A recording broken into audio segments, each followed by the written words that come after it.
to how you're going to play certain situations, you don't get the opportunity to work on those. You're just having to communicate it verbally and hope that it works out the next time. So hopefully after tonight, they get a break tomorrow night, and they've got a Friday and Saturday. They can work on some things before they hit next week. You are listening to the Jordan and Vaught Insurance Pregame Show. Heather? Well, we want to say hello to those that are checking in on the Indiana High School Athletic Association Champions Network as well as Facebook Live. And please let us know where you are checking in from. Our YouTube is a little slow to connect, but it is trying to syndicate, and there it is. It's going to go live now. So we are very excited to be able to be back here. We were here 1 week ago today as the Lady Miners had their home opener against Mitchell.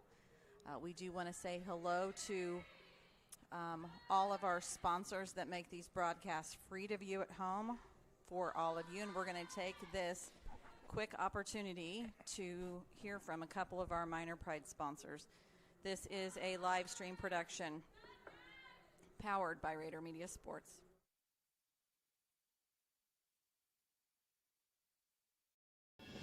At Crane Credit Union, you can expect a personalized experience from people committed to your financial well-being. When you visit one of our 18 branches across southern and central Indiana, you will be greeted by our team that is committed to supporting your financial needs, dreams, and possibilities through all the stages of your life. From youth and teen accounts where it pays to get A's, to auto and personal loans that are processed completely within your local branch. Your local staff can assist you with mortgage and home equity needs, and when the time is right, we can help you with your IRA retirement accounts. We will be with you every step of the way. Crane Credit Union, building relationships since 1955.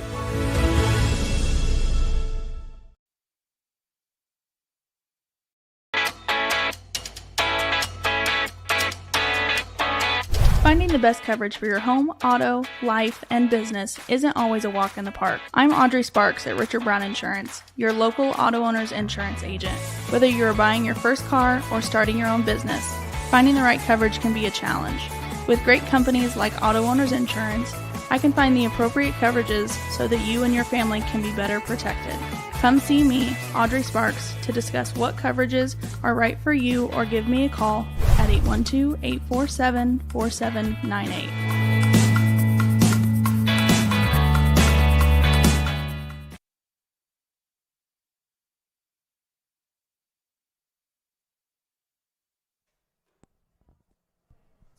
Welcome back to Rader Media Sports. We'd like to take this opportunity to thank those two Minor Pride sponsors that you saw in rotation, Audrey Sparks with Richard Brown Insurance and Crane Credit Union, for their sponsorship during the 2025-2026 season. And we'd like to also take this opportunity to quickly go over a number of sponsors that you will see in actual game rotation, starting with tonight's starting lineups. They are brought to you by Klusner Construction of Linton. Whether it is a remodel or a new construction home, you know it's going to be done right the first time when you choose Tony and his crew of Klusner Construction. So call Tony Klusner or Bart Wade of Linton today. And also our scoreboard sponsor tonight is Linton Cycle Sales. They are Southern Indiana's most preferred power sports dealer, serving the community for over 50 years. Since 1973, Dane and his staff offer sales, services, and parts. So come see them south of Linton for the best deals in the area. Also tonight is our strikeout sponsor, Walton Funeral Service. One generation to the next and one family to another. Todd and Cindy Walton are proud of their funeral home's heritage. For over a century, they've been dedicated to professional, compassionate service, leaving kind memories since 1915 with funeral pre-planning for peace of mind. As they always say, they are your lamp of hope when you need them most. And today's post-game sponsor is Tech Shack of Linton. They're changing things up and have pretty big news. They've added hundreds of new and exciting tech items to their over 10,000 items already in stock. From STEM, home entertainment, ham and CB radios, solar networking, computer parts, fun, exciting specialty electronics, and the ever-popular weather radio. Come and check them out on Highway 54 West in Linton, and they have committed to being the 2026-2027 post-game sponsor, so you're going to hear them in rotation for the next 14 months. Kevin? Yeah, I was in there the other day, and they have really expanded the facility, and have a lot more offerings in there, and it's hard to believe because they had a lot when they started. Greg, let's look a little bit at Bloomfield. You were talking earlier before we went up on the live stream about some of these kids.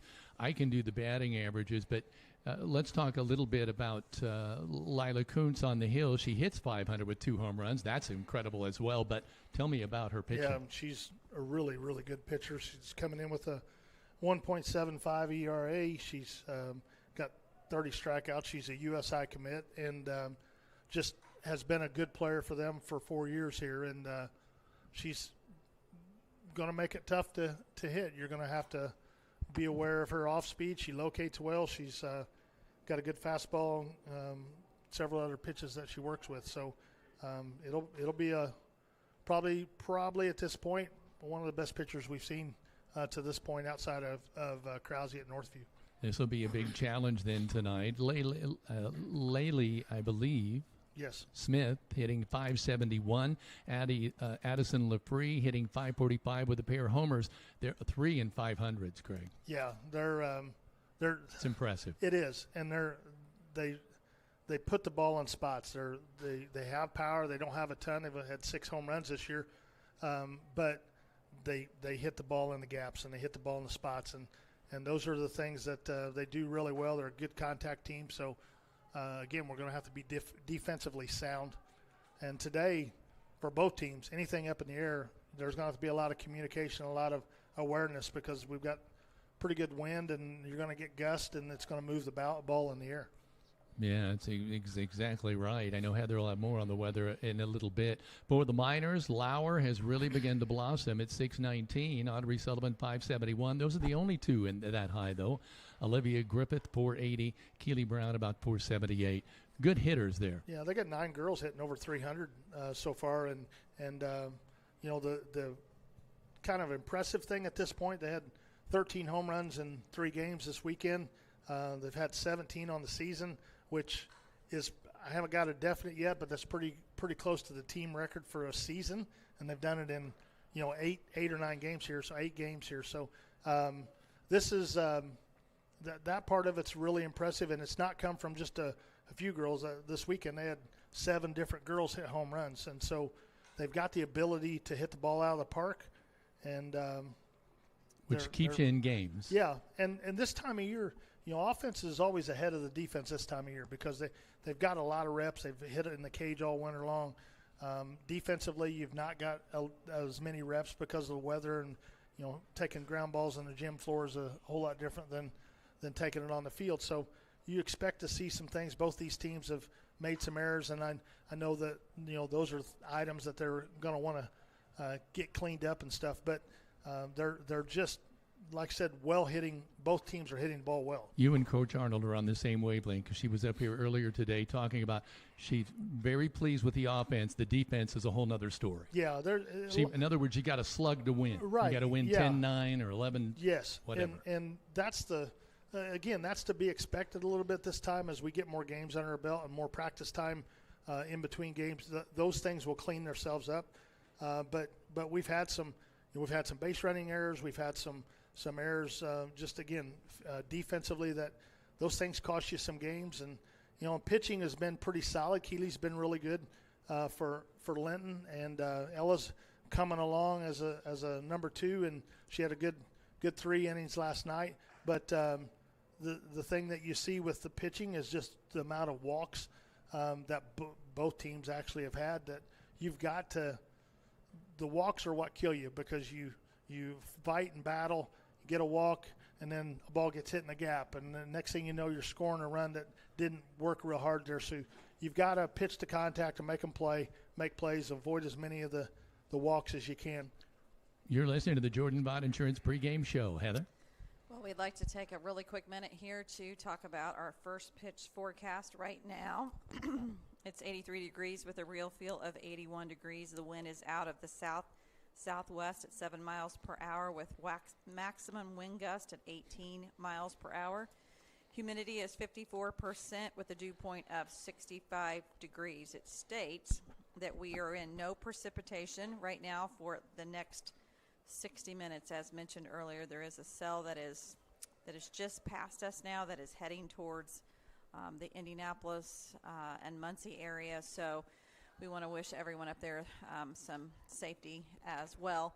We'd like to take the opportunity to show you that we are working with a number of camera angles this evening. So you will be seeing a number of these from different angles as batters step up to the plate, as well as pitcher catcher, and we will keep you updated on that as well. Let's take a quick timeout to hear from two more Minor Pride sponsors. We'll be back in just a moment. This is a live stream production powered by Rader Media Sports.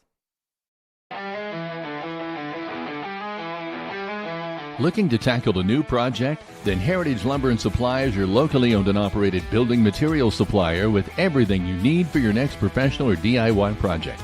From interior or exterior building products to windows, doors, metal roofing, and more, we've got you covered. Ready for a kitchen update or looking to build a new home or post-frame building? Our staff can help you from design to construction, and our in-house kitchen designer will work with you to bring your ideas to life. Let us help you through the process at 812-798-1178 or visit us at heritagelumbersupply.com, located behind Walmart in Linton.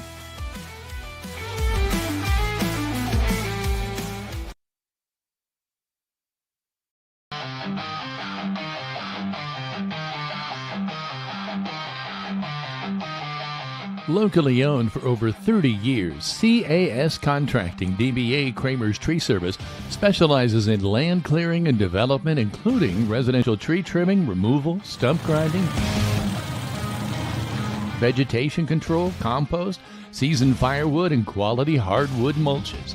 If it's an outside job, call CAS Contracting DBA Kramer's Tree Service at 812-847-7221.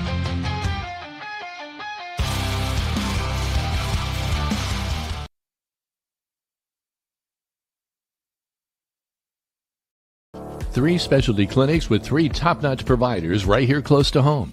Greene County General Hospital's Team Ortho Foot and Ankle, and Surge Care are the area's go-tos when it comes to your care.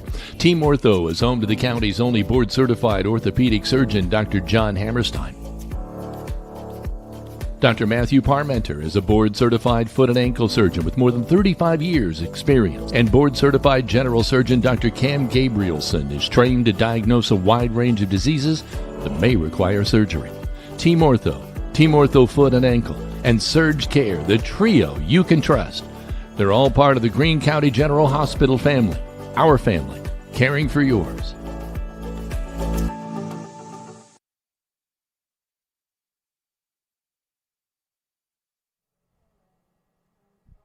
Welcome back to the Jordan and Vaughn Insurance pregame show. Kevin Rader, Greg Elliott, and Heather Rader here on the live stream. Greg, I want to talk a little bit tonight because this takes a little more added significance because it's a conference game. Yeah, it's a big conference game for both these clubs. There's really, if you look at how teams have played the last few years and what's coming, there's four teams, I think, that have a chance to win conference this year. It's these two here tonight and Clay City and North Davies. And for Bloomfield, they're coming in here tonight, and they're going to North Davies tomorrow night. So you're talking about really a big deal, both games back-to-back like that. For Linton, need to get this one before you can handle the next one. And so, it's a big game for both of these clubs. Clay City and North Davies are both having good years. Again, North Davies, I'm not sure what Clay City's record is, but North Davies is 9-1 right now. So be a good test, and like I said, you got to take care of who's in front of you to start with, but this is a big one here. Looking at the lineup, Bloomfield will be going with the leadoff, number 2, Laylee Smith, the center fielder. Batting second, number 22, Lila Kuntz, the pitcher. Batting third is number 7, Addison Lafree, the catcher. Batting fourth, number 1, Riley Stauser, the shortstop. Batting fifth, number 30, Bella McIntosh, third base. Sixth, number 12, Farrah Hostetter, first base. Hitting seventh is number 13, Zyla Hendricks, the right fielder. Hitting eighth, number 20, Greta Dunnigan, left field. And number 9 slot, this is the second baseman, Dixie Hudson. Looking at the lineup for the Linton-Stockton Miners. Coming in at 4-4, they'll be leading off with number 2, Audrey Sullivan. She's been there pretty much. She's been a staple there. Sophie Lauer moved up to the number 2 position now, at batting second at second base. Batting third is number 8, Keely Brown, the pitcher. Batting fourth, Olivia Griffith, the third baseman. Batting fifth is number 6, Piper Bland, who tonight will be playing first base. Batting sixth, number 34, Ella Norris. She'll be a DH of sorts, or a designated player. Is that what they call that, Greg? DP and a flex. And batting seventh is number 5, Maggie Mullis, the catcher. Batting eighth, number 20, Layla Jennings, the left fielder. Batting ninth, number 16, Malia Goodman, the center fielder. And the flex is number 22, Abby McKee. She'll be playing in right field. So no real surprises there, but it seems like the order has changed a little bit. Yeah, I'll tell you what's been interesting a little bit is with the lineup. Audrey is having a heck of a start to her year as well as Sophie, and you've got them in the 1-2 hole. They're kind of your table setters. They do a good job of getting on base.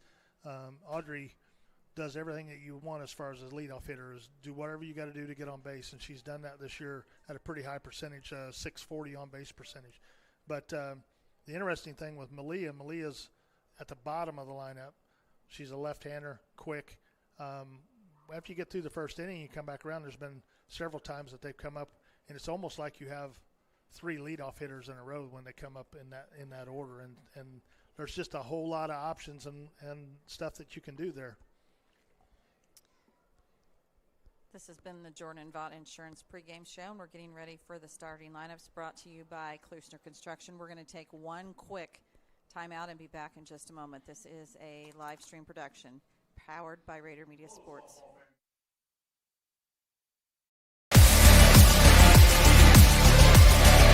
Whether it's the classroom, the field, the stage, or the court, it's time for another production of Rader Media Sports, home of the Miners. The Cardinals of Bloomfield High School. Leading off, playing center field, number 2, Laylee Smith. Batting second, your pitcher, number 22, Lila Kuntz. Batting third, the catcher, number 7, Addison LaFree. Batting cleanup this evening, the shortstop, number 1, Riley Strouser. Batting fifth, playing third, number 30, McIntosh.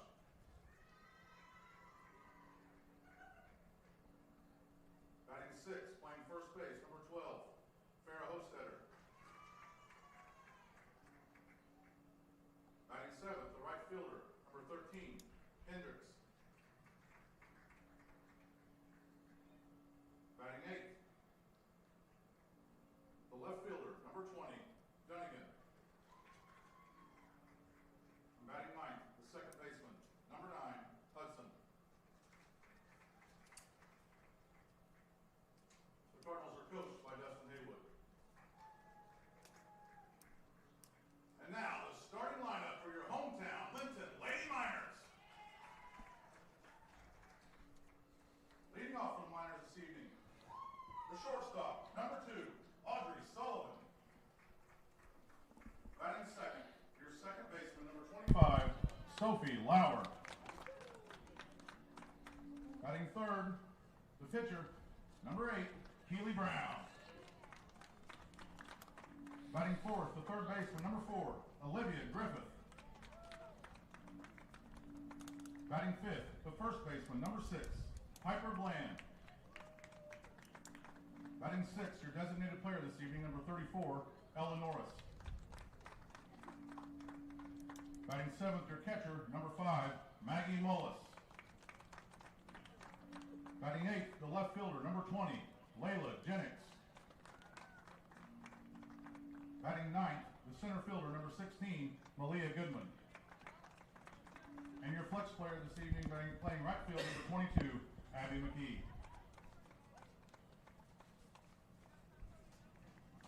Ladies and gentlemen, we ask at this time for you to please stand, gentlemen, remove your hats as we honor our flag and our nation with the playing of the national anthem.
And with that, we're just about ready here for softball. Maggie Mullis will be starting behind the plate.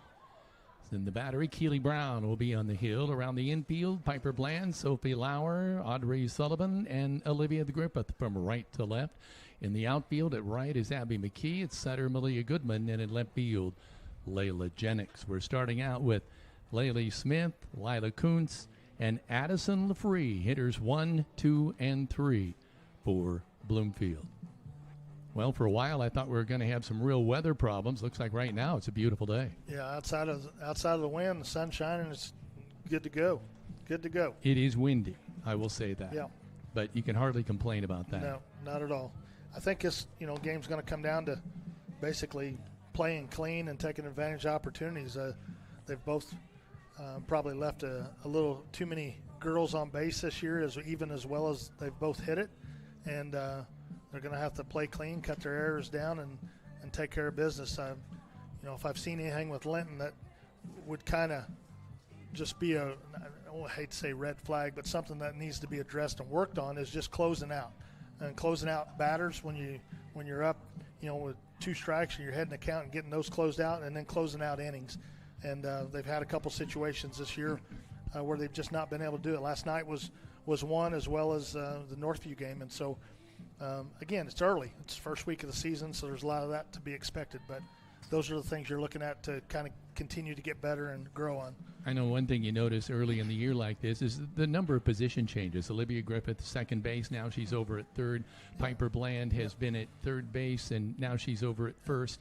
And is that experimenting or just seeing who? Yeah, we talked about it the first game of the season there with Coach Arnold. She's learning these kids as well as they're learning her, and so she's going to try some different combinations around and find out who can play what positions and what's my best lineup.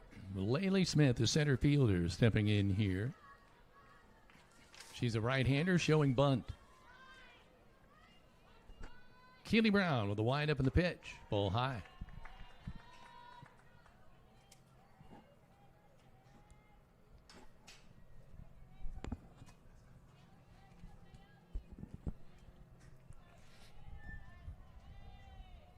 Want to know the count? Yeah.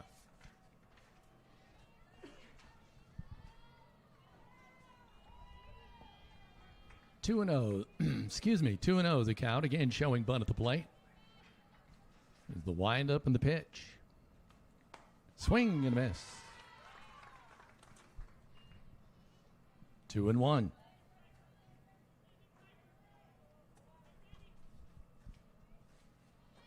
Lila Kuntz on deck. The windup, both the corners coming in, first and third. Both anticipating it's now 3-1 count. So far, showing bunt has been successful so far for Smith. Well, they're just, again, you're trying as a pitcher, trying to find out where the strike zone is. He's not giving it high, so you're going to have to work low and kind of try to come back up and expand that zone as the game goes on. Full count. Keely Brown has battled back here to get the full count. You can almost hear the wind in our Nat Sound mic out the front of the press box. A wind-up pitch. Swing and a miss. Strike 3. Good job there by Keely battling back there. That is a Walton Funeral Service strikeout for Smith. Boy, you're right. She battled back. Yeah, this one here with Lila, you're going to have to be careful here because she's capable of hitting it out at any swing. She's just broke last week, last week, the home run record for her career at Bloomfield. So she definitely has power. She has 2 of them on the year so far this year. But as Greg has pointed out, the year is young. But 2 already sounds pretty good to me. Yeah. She steps in, hitting from the left side. Number 22. Ball outside.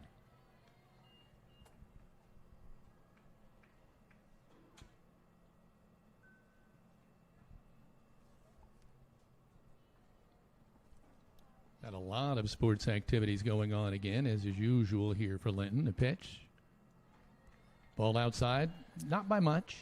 High school track is hosting both South and North Knox right here past center field.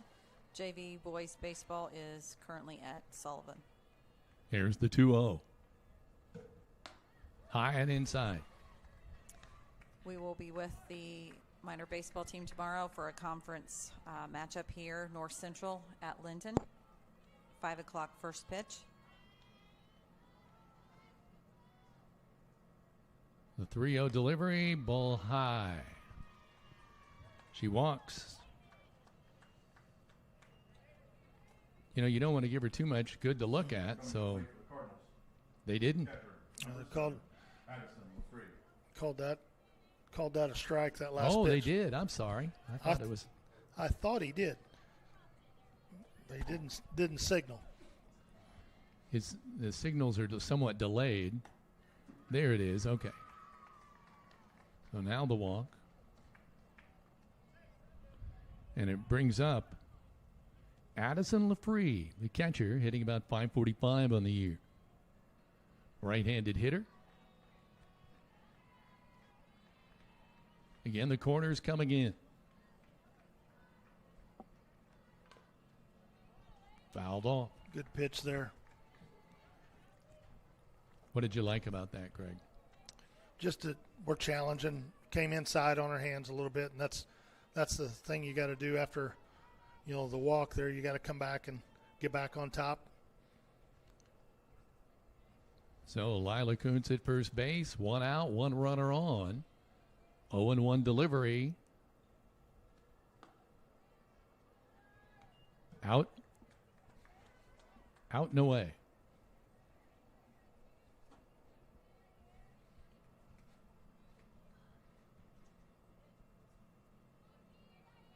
One and one. Pop up. Going to shallow center field. The eye is on it. They make the catch. That's Malia Goodman putting the glove on it. See how much the wind affected that. That ball really hung up there. Malia was under it and had to come in about 4 steps. Now batting shortstop.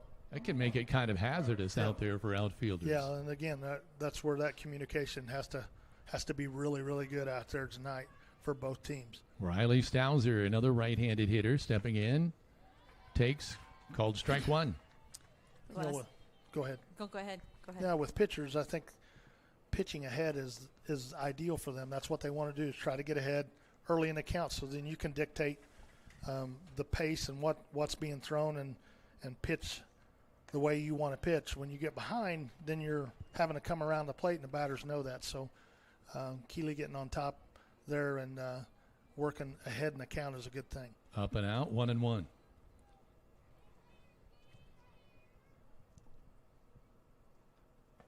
Swing and a miss. Want to say hello to Judy Mullis and Margaret Ann Simon, who are watching on Facebook Live.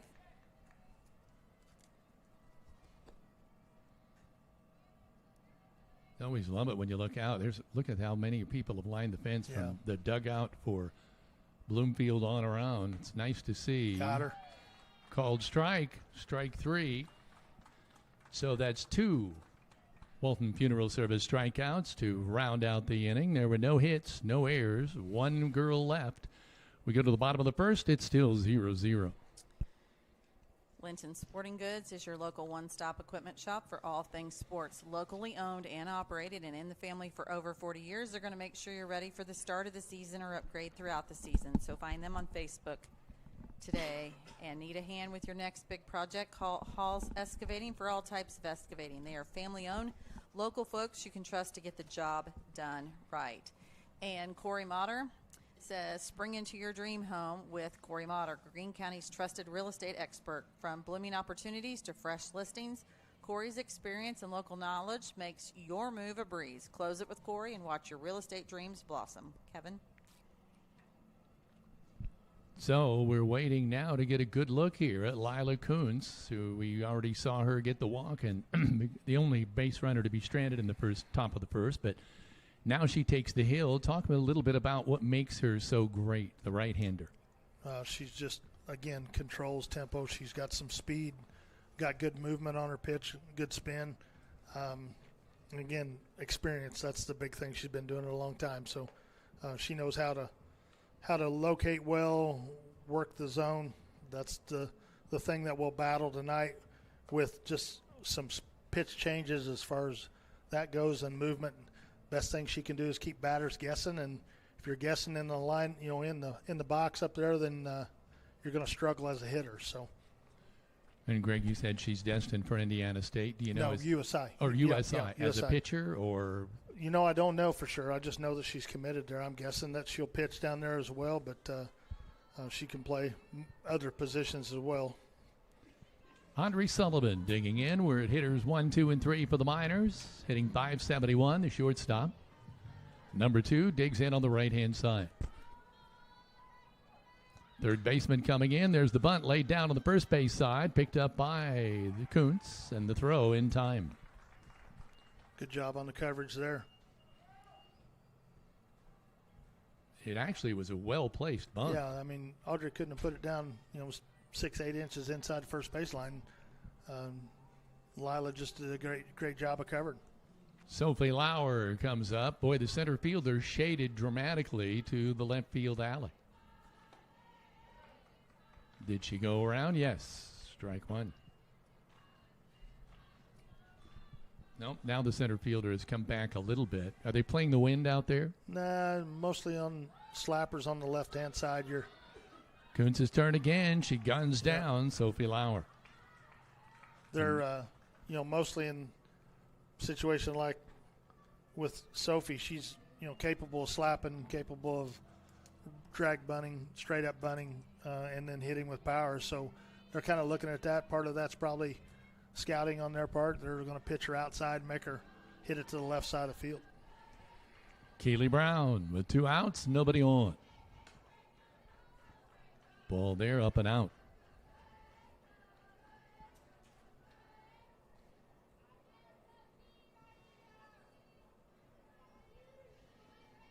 Keely hitting it .478 on the young year.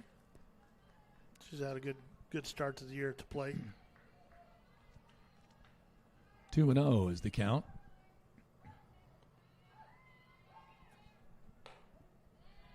Boy, that was close. Yeah, called strike. I thought per minute with the hesitation it might have been a ball, but again, both these pitchers are kind of working that zone, trying to expand that zone out a little bit. And there's a slow roller to the second baseman. The throw in plenty of time. Hudson making the throw. So you scored that one 4-3, and it's 3 up, 3 down. We go to the top of the second. It's still 0-0. We're going to take a quick timeout and be back in a moment. This is a live stream production powered by Rader Media Sports. Need excavation or septic work that you can count on at Halls LLC? They've been moving earth and installing reliable septic systems for years. From site prep to drainage.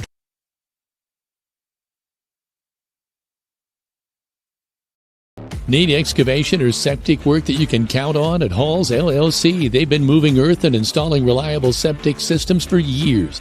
From site prep to drainage, driveways, demolition, and full septic installs or repairs, they have the equipment and experience to get the job done right. For residential or commercial jobs, big or small, give Doug or Jared a call at 812-699-0200. You may also visit Halls LLC on Facebook today.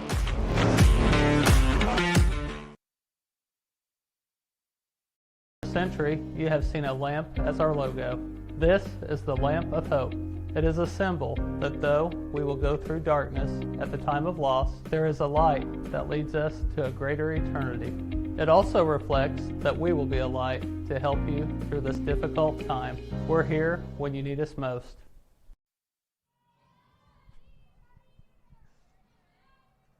The number 5 hitter in the order, Bella McIntosh, starting us off here in the top of the second. We're at hitters 5, 6, and 7 in the Sullivan order.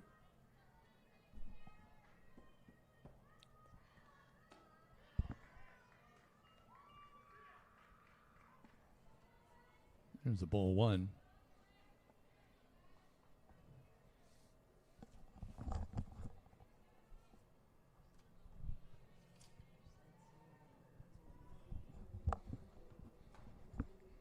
Good pitch, just up in the zone there a little bit.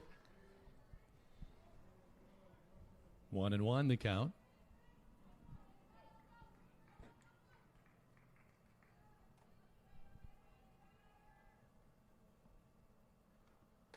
good. Swing and a miss.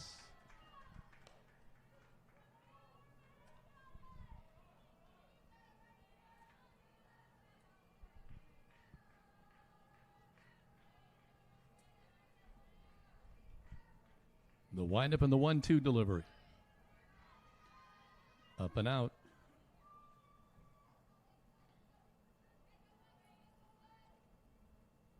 Two and two. Bloomfield and Linton. Bloomfield 5-2 on the year. Getting off to a great start. Fouled away. Count will idle at 2-2.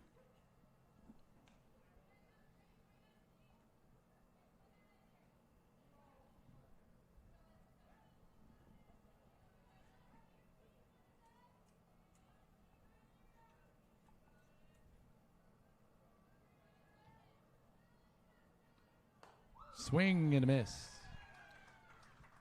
The first strikeout in the second inning. That's another Walton Funeral Service strikeout, the third of this game so far for Keely Brown. Brings up number 12, Farrah Hostetter, hitting at about 250. First baseman.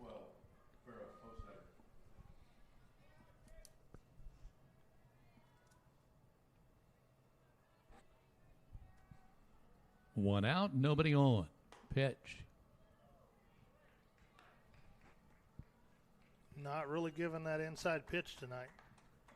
Ball one. To make some adjustments to that. It was maybe just a tad inside. Boy, it sure looked good. But it was a good pitch. High and away. 2-0.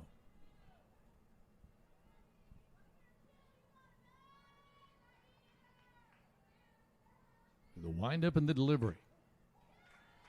I was going to say that looked good. Yeah. Starting to find that front right corner there with that curve. And if she clips that like that, just the front edge, it's going to be really hard to hit. 2-1, the delivery. Low and inside. 3-1.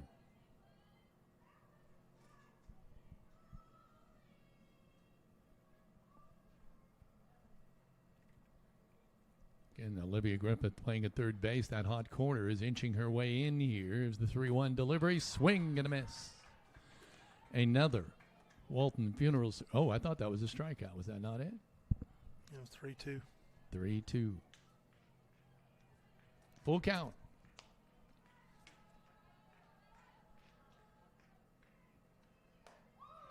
There's a swing and a miss for the second strikeout of the inning. Fourth Walton Funeral Service strikeout of the game so far. 2 outs, nobody on. So far, and obviously it's extremely early in the contest, but it's kind of a pitcher's duel early. Yeah, I expect it to be. Both these pitchers can be dominant and throw the ball very well. Zyla Hendricks stepping in. Swing and a miss. Strike one. Zyla Sophomore digging in on the right side. Again, Griffith inching her way in down the third baseline. Swing. Well, I thought for a minute she might not have come all the way around, but they call it a strike.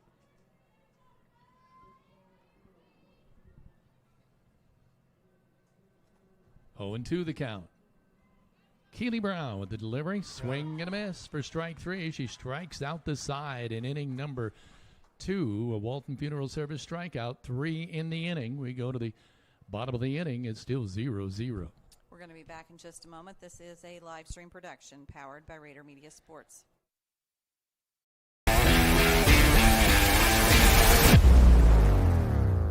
Linton Sporting Goods has an over 20-year tradition of offering Hoosiers the best in sports equipment and apparel. They feature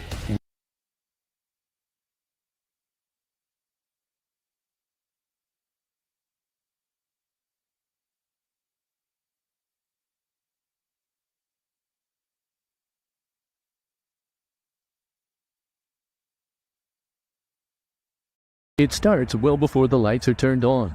The grill at the grill is fired up well before the front door is unlocked and the first customer ventures in. I've been coming to the grill for 30 years. It's the best restaurant in Greene County. It's a Ling tradition that's lasted over 100 years and the same family for over the last 40. Open 7 days a week with carry-out, and speaking of traditions, they have steak night every Friday and Saturday night. If you didn't stop by today, there's always tomorrow at the Grill in downtown Linton.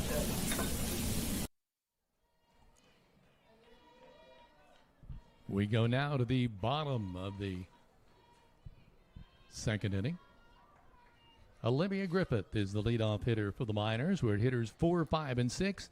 Griffith, Bland, and Norris. Kind of the middle of the order here. Olivia the other day, Heather, was at a grand slam. She had a grand slam and then a couple more home runs over the past week. Olivia can swing the bat. She does. Fouls it off.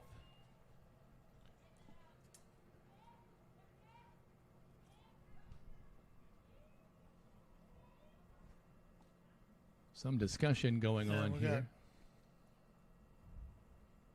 Going to the first base umpire. Umpire's calling something there. I'm not sure. Umpire's just shaking his head no. I don't know. The coach keeps pointing toward the rubber.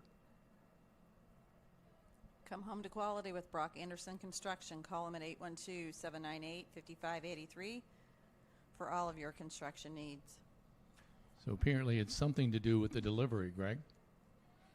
Yeah, it has something to do with the pitching rubber there, and I'm not sure if they're calling her for leaping or replanting. 2-0 is the count. I haven't seen anything that. He just signaled 2-0, but I agree with. I had it at 1-1. Now he's got it at 3-0. I don't know if she's coming off of the rubber when she rocks back, and that's what he's calling there, or what he's saying. Ball high.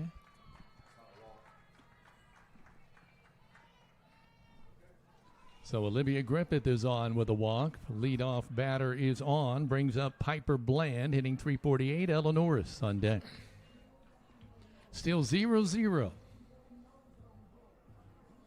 We've only had 2 base runners, 1 for each team so far. It's been a pitching duel. They crash the plate from third base. No dice, no showing a bunt.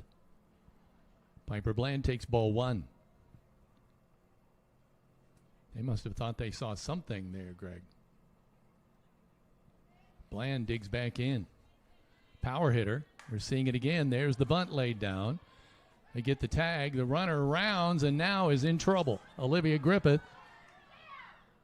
slides underneath, or did they catch it? She got there. She slid underneath the tag. I think she got caught rounding second.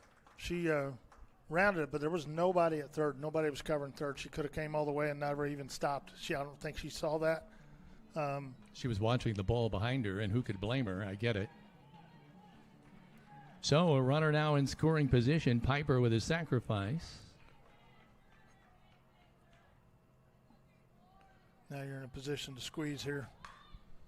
Norris lays it down. They're trying to look here and see. Now they do get Norris at first. She pulled her foot. I thought that's what she did there. She pulled her foot off the base, so Norris is safe at first. Oh, my.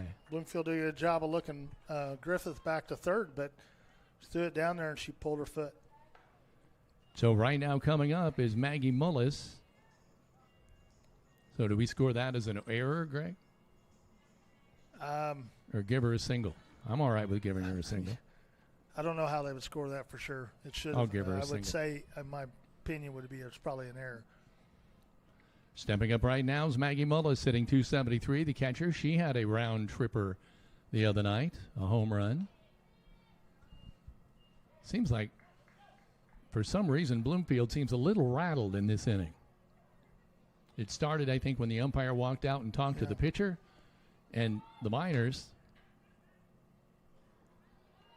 Griffith is giving him headaches coming down the third baseline. Third baseman keeps charging. At that point, the shortstop did not come over to cover, but there was no reason to throw the ball.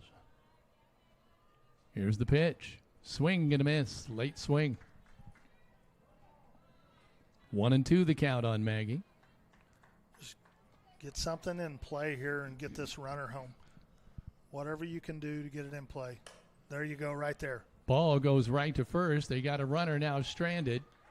They're going to get the force out, but they do get a run in. Olivia Griffith scores from third.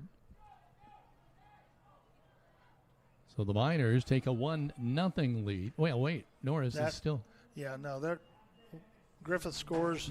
Norris is safe at second. That could have, if they called her out a second, that would have nullified this run here. If they got the tag, but they didn't tag. They have to tag there. They didn't tag, and so she ran to the base. See, I was thinking it was a force. Well, all they had to do was touch the it's a force situation, bag. but they took the force off when they got the out at first. Okay. Here's the pitch. Ball outside. Nope, strike. 1-1 the count. Layla's due.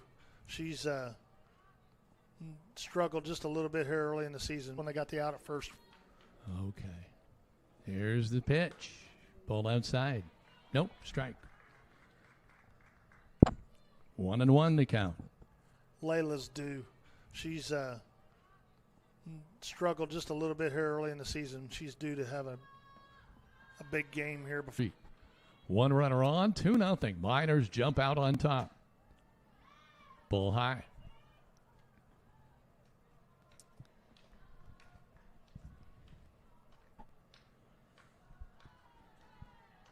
Lila Kuntz, right-handed delivery. Boy, that looked good, and it is. Called strike. I'd like to see Malia get a bunt down toward third a little bit and beat it out. I don't think this third baseman, she's playing deep, would be able to get there. And gave her that. Called strike 2. 1-2.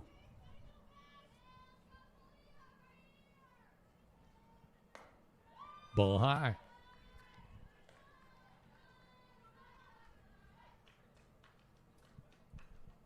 The left-hander, Malia Goodman, digging back in with a 2-2 count. Fouls it back. Boy, the Miners are making Kuntz work for it. Yeah, they're doing a good job being disciplined, not chasing pitches out of the box, and they're fouling a lot of balls off, and you've got to do that. She had a first inning, I think she threw 7 pitches, so do whatever we can to get that pitch count, continue to get it up. Oh, called strike there. So that ends the inning, and the Miners do get a couple of runs, however. So we go to the top of the third. The Miners have a 2-0 advantage on the Linton-Cycle Sales scoreboard. You are watching a live stream production powered by Rader Media Sports. Good at a lot of things, like cheering on the Miners to victory. Indiana Farm Bureau Insurance Agent Jathan Wright is good at making sure your insurance needs are just right for you. That's why Jathan is here to help you work through any questions you might have about your auto, home, renters, business, and life insurance. Then you can get back to making sure the Miner fan section is louder than the other team. Talk to Jathan. Stop in or submit your information online and give him a call at 812-798-2615. Start with Indiana Farm Bureau Insurance and stop knocking on wood.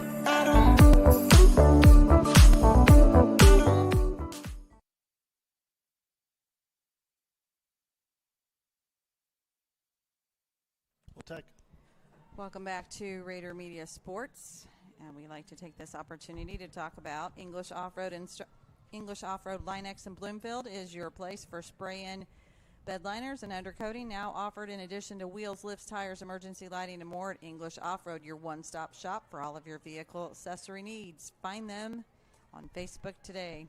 Now batting for the Cardinals, left fielder number 20. We go to the top of the third. We start with hitter number 9 in the order, Dixie Hudson, the second baseman. I think, or do we have a pinch hitter? I'm looking for a number. Oh, it's number 20. So number 20 is Greta Dunnigan. Oh, okay. She's the 8th. We're at the hitter number 8 and then 9 and 1 in the order. So Greta digs in on the right-hand side. It's a 1-0 count. High and away.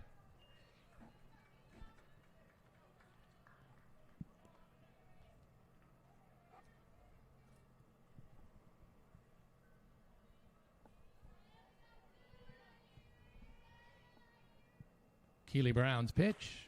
Swing and a miss.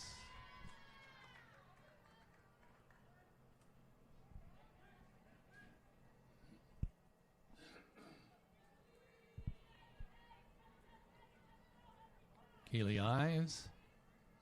A right-hander delivery, fouled back.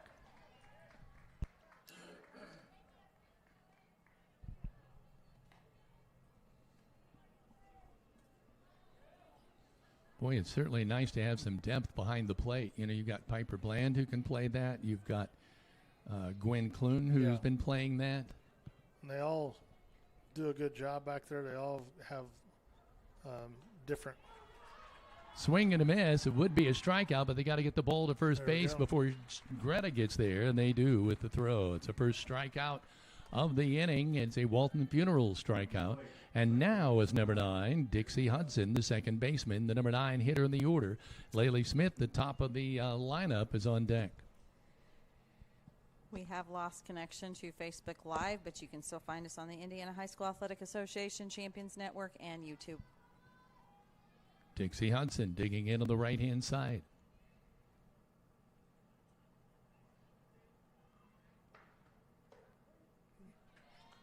Called strike on just the outside of the plate.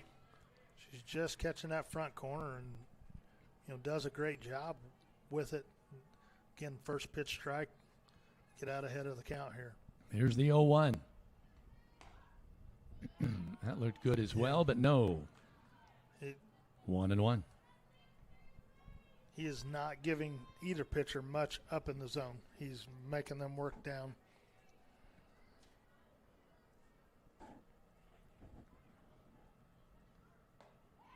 There's a swing and a miss. For strike 2.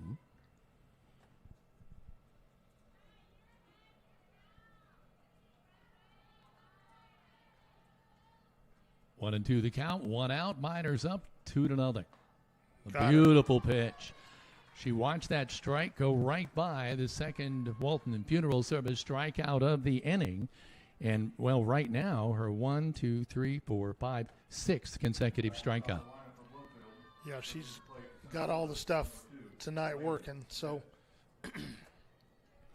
and as you always point out, the first couple of innings, you're trying to see where the strike zone is. I think she found it. Yeah, absolutely. But right now, stepping in is Laylee Smith. Back at the top of the order here. Swing and a miss. See what kind of adjustments that Bloomfield makes to Keely here. Everybody's got to see her one time. What kind of adjustments will they make? 7 Walton Funeral Service strikeouts in the inning. Strike 2. Not in the inning, but in the game. 2 strikeouts in the first inning, 3 strikeouts in the second, 2 more here in the third. It was a good 0-2 pitch there. High and away. See if she would chase, and she didn't.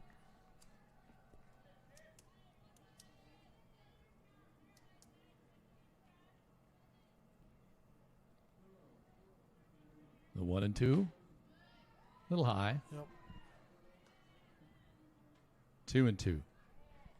Lila Kuntz on deck.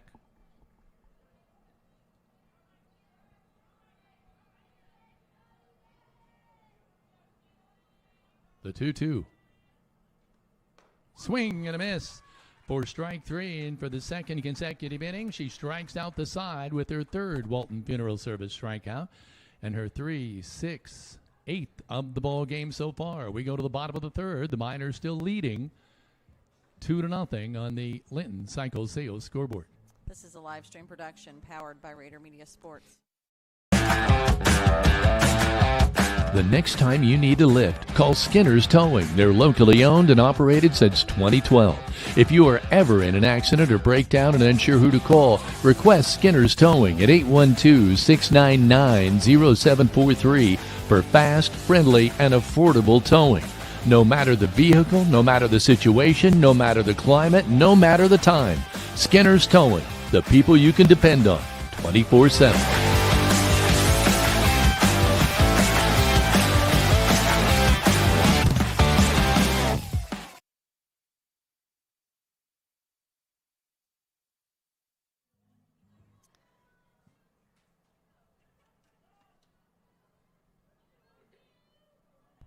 We go now to the bottom of the third inning. And we are back at the top of the order. It's Audrey Sullivan, Sophie Lauer, and Keely Brown. Hitters 1, 2, and 3. Oh. Just when we said he wasn't calling up in the zone, he called that one up in the zone.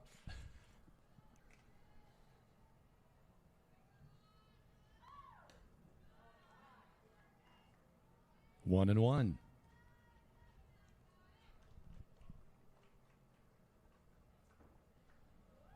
Sophie thrown out on an attempted bunt the first time up in the first inning. Boy, a little tight and inside there.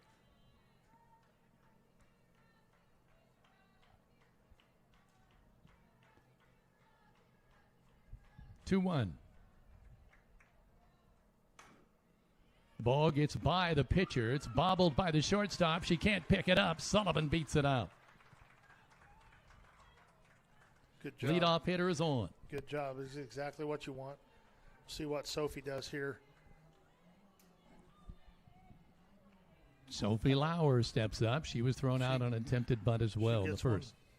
Toward third base. His third baseman's coming in now. Lauer, left-handed hitter, does the bunt. Pops it up, and it's caught. Great play by the third baseman there by McIntosh. She started inching her way in and then caught the pop-up.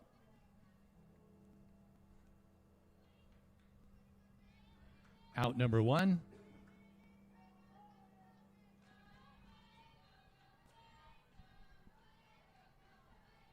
Brings up Keely Brown. Strike. Sullivan rounding it. Oh, now she's going to get caught. No, for some reason. Well, third baseman was up and wasn't at the bag. There was nobody there. So Sullivan steals a base. Now in scoring position at second. Keely Brown, an 0-1 count at the plate. Pops it up. Second baseman goes back, drops the pop-up. Sullivan, will she round and try to dart for home? No, he'll hold at the corners. Was that the first baseman trying to make that catch? Second baseman. Second. That's one of those. E4. One of those that's a tough spot out there. You got a right fielder coming in. Second baseman's running blind to where that right fielder's coming. Sometimes they hear footsteps. If they're not communicating, that can lead to a lot of things there. Just kind of hit her in the palm of the glove there and kicked out. And on top of the wind. It's you're worried about that when that thing pops up.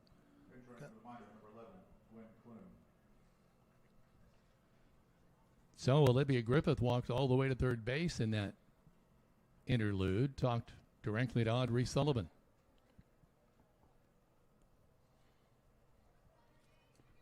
Runners at the corners, Olivia Griffith digging in. Olivia walked and scored a run in the second inning.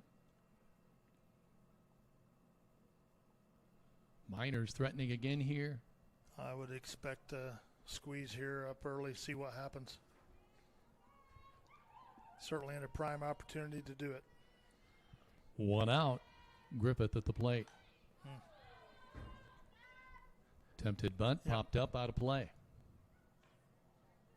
Don't want it in the air. You just got to get it down, let the bat work for you.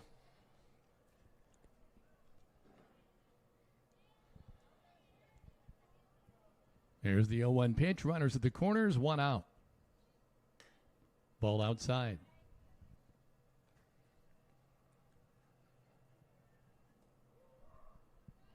One and one on Griffith.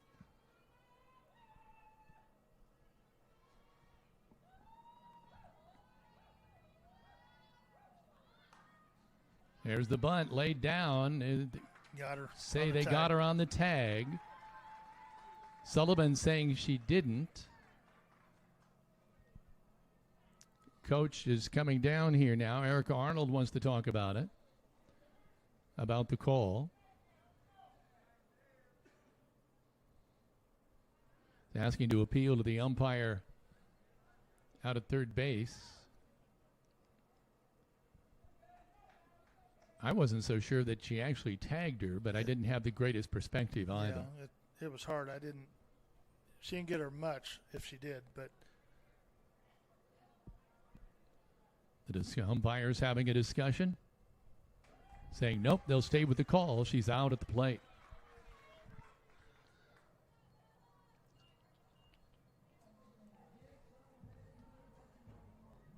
Do anything there with that, you just, it's not easy to do, but try to get that away toward first base side a little bit. That was a little bit more up the middle, allowed Lila to field it and get there. Piper Bland steps up to the plate.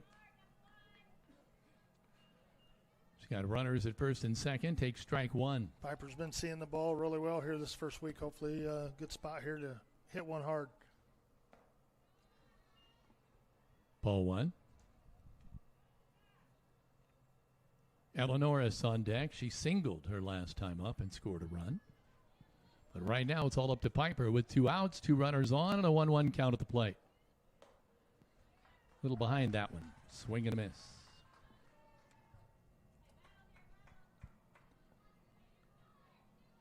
And a big gap out there in right center. High and away.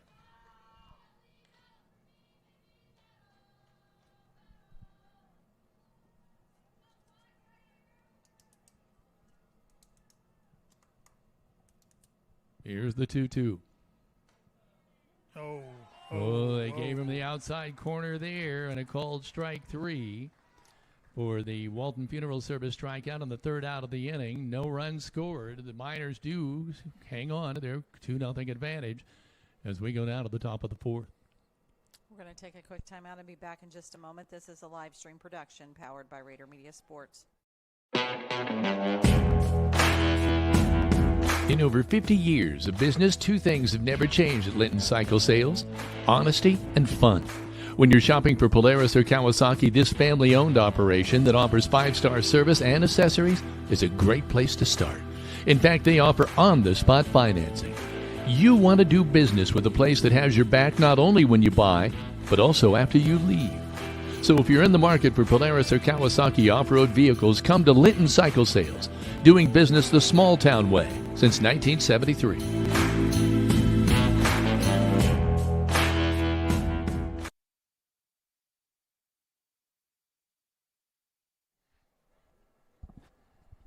We go now to the top of the 4th. Miners still maintain a 2-0 advantage, but Greg, I was saying to you that it's disappointing the Miners didn't get some runs out of that. We go to hitters 2, 3, and 4. Lila Kuntz steps in.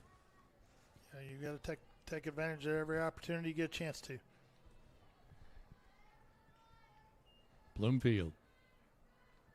Hungry for some hits here. Boy, that was close. Yeah, called strike right on the corner. Inside corner, I should say.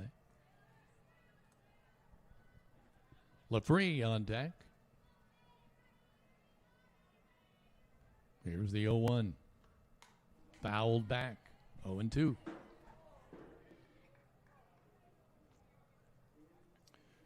Seven straight consecutive strikeouts. Lila come up the first time, batting left-handed. Started this at-bat on the right side. Now she's switched back to left-handed here. Not too many kids you'll see be able to do that. Lila waiting on the 0-2 pitch. Foul ball.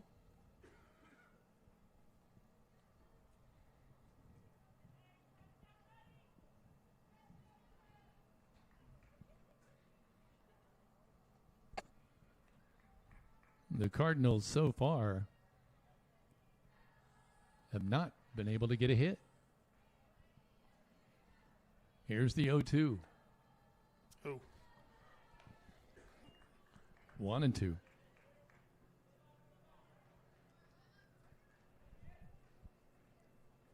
They did have a base runner in the first inning, and it was Lila Kuntz after she was walked.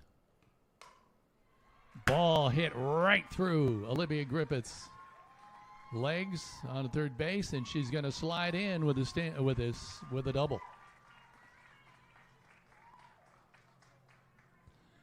So they just like that, they have a hit, and what's more, they've got a runner in scoring position. Addison LaFree steps up. She had a Fly ball to center field, her first time up.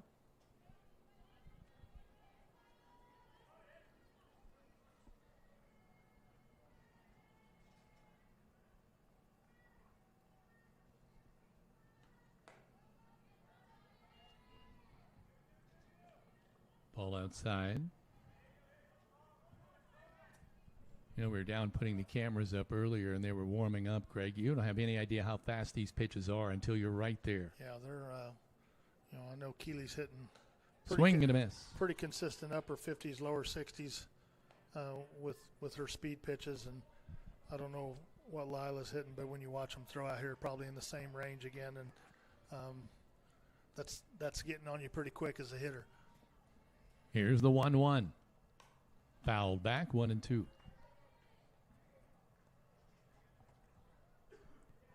Lila Kuntz at second base with nobody out. 1-2 count on LaFree at the plate. Stauser on deck.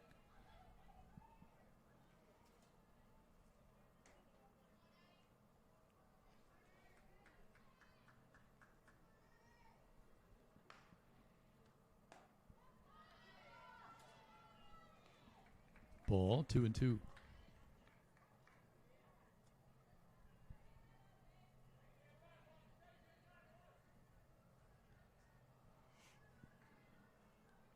Kenny Brown, the sophomore, having a good outing so far tonight.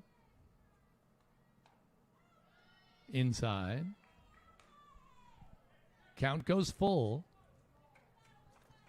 One runner on, nobody out.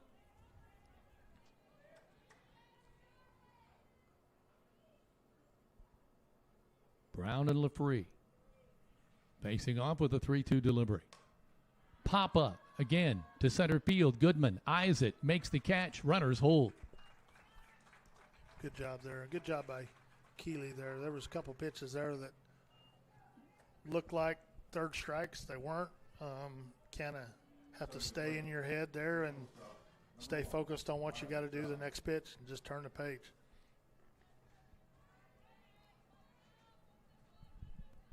Here's the delivery outside to to Addison LaFree. No, Riley Stauser. LaFree just popped out to center field. Stauser struck out her first time up in inning number 1. Here's the 1-0. 2-0. Job there by Maggie.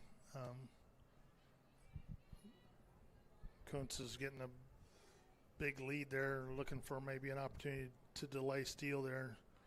She did exactly what she needed to do there to hold her at 2. Swing and a miss. Stauser, her first time up, struck out on 3 pitches. She's 2-1 this time. A line drive rocket foul down the third baseline.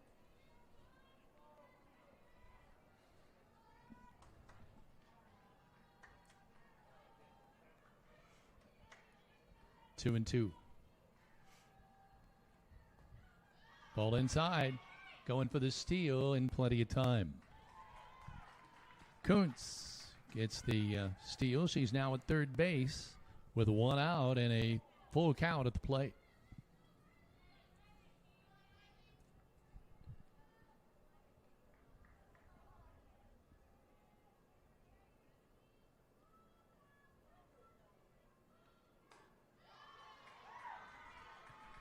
There's ball 4. Stauser is on. Runners at the corners. Critical time here for Linton. Bella. 1 out, runners on the corners. They're going to have to find an out. Bella McIntosh stepping up.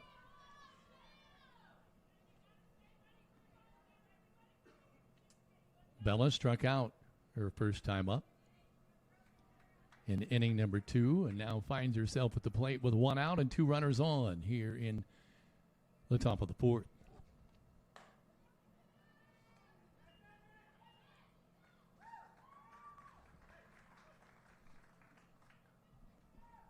Steal there going to second. Stauser.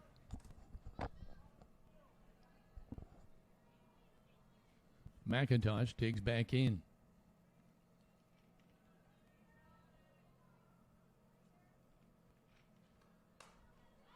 Popped up. Is it in play? I can't tell. No. Just over the fence. Barely. Near the minor dugout.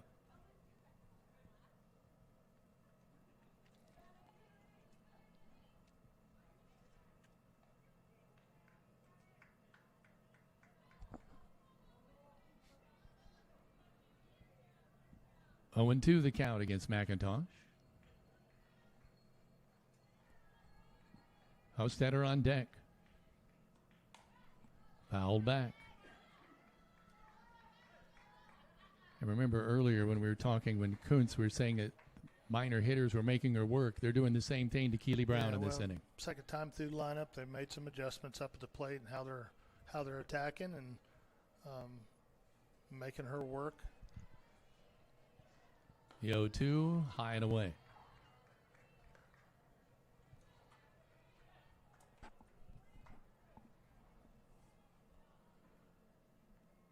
Runners at second and third, one out. Bloomfield trailing here, 2-0, but threatening. Grounder to second base. They get the out at first, but the run, Kuntz will score from third. And the Cardinals are on the board.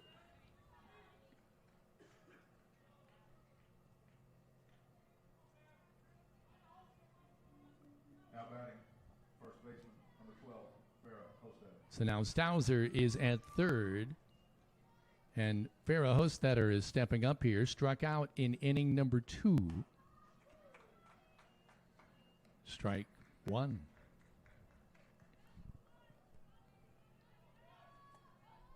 Hendricks on deck.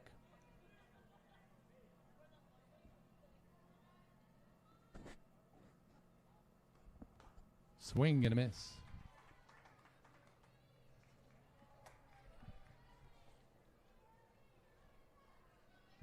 Be nice if you could get out at this juncture, because then the Miners would be facing 7, 8, and 9 in inning number 5.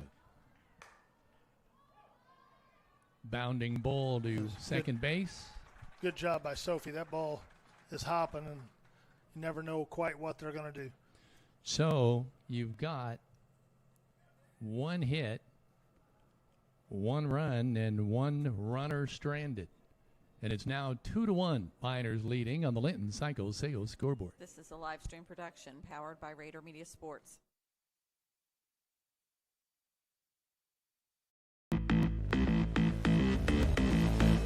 If you're looking for a wide selection of quality pre-owned cars, why look any further than Bob Walters Linton Motors? They've been serving Linton since 1954 with a wide variety of vehicles for a wide variety of budgets. Bob Walters also offers a full-service department with ASE-trained technicians who are standing by to fix any potential problem. Why pay big city prices when Bob Walters offers local sales and service for less? Visit the dealer you can depend on. Bob Walters Linton Motors at bobwalterscars.com.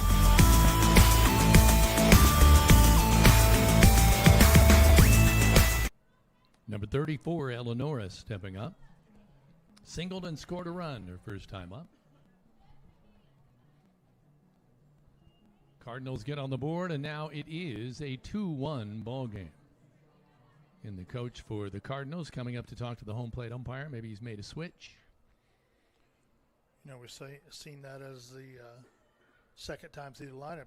You know, Keely had 6 strikeouts in a row coming into that inning, and you can tell that they've been talking and, you know, going at it and making some changes and doing some things. They put balls in play there. We had to make some outs on our own there, but that's what you expect out of your defense. They did a good job there, but Miners have to do the same thing here now, as they're about halfway the second time through their lineup.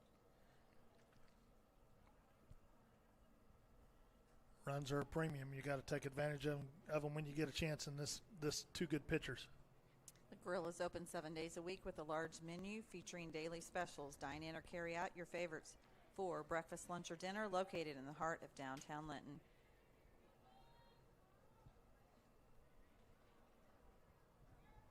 Slight delay here to getting going again. Kuntz was a little late coming out. Now they're want to get the official scorebook straight. Is that what they're doing? Let your Indiana Farm Bureau insurance agent, Jathan Wright, help you think about insurance. Stop by the office, submit your information online, or give him a call at 812-798-2615. Eleanoris still waiting. Some discussion going on with the home plate umpire.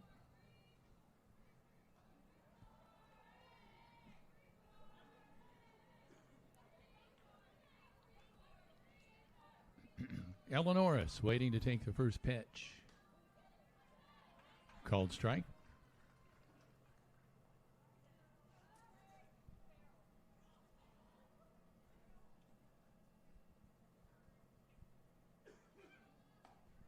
Swing and a miss for strike two.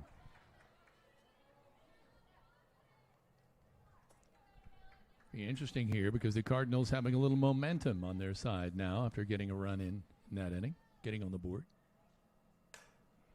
Ball looped to center field. Oh, it falls. I didn't think there was any chance that was going to happen. 3 Cardinals were out there. I'm not sure if anyone specifically called it. The shortstop came back. The center fielder came in. That's just in those areas there. We had one there in the second inning over second base. That's in that area where there's a lot of people, 3 people coming together there, and they've got to talk, and the winds are blowing. That may have held that up a little bit. So Mullis steps up.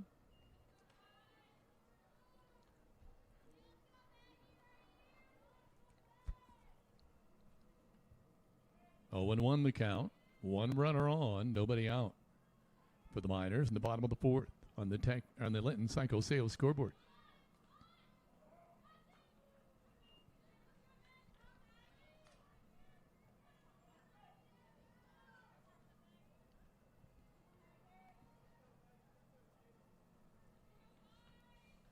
Oh, and 2 the count.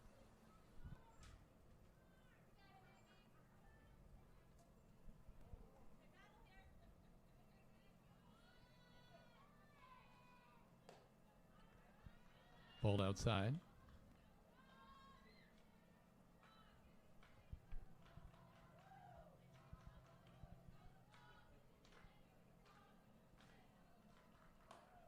That ball's down. Looper goes right over the first bag. Runners advance.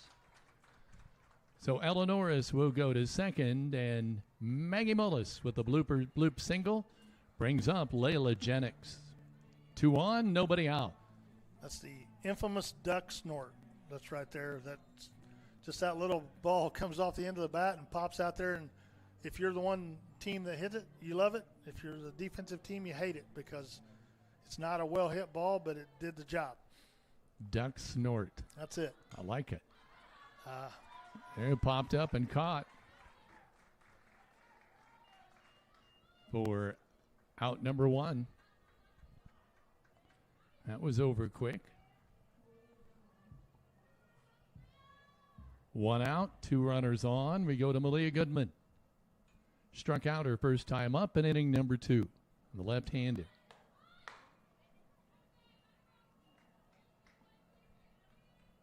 Strike 1. Malia just a little quick that time to get down the line. You got to get the ball down first and then get. Check swing, but no dice. Called strike 2.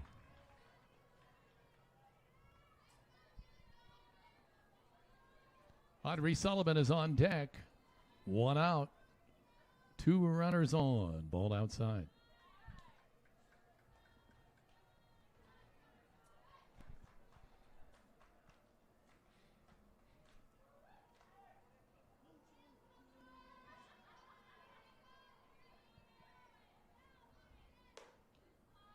Ooh, gave him the outside corner there. Called strike 3 on Goodman. That is the 3rd Walton Funeral Service strikeout for Kuntz. That one was deep in the river there. That was quite a bit outside. Audrey Sullivan will dig in here. 2 runners on, first and second. See if Audrey can get anybody home. Miners leading 2-1 and threatening here. One runner in scoring position. She fouls it back.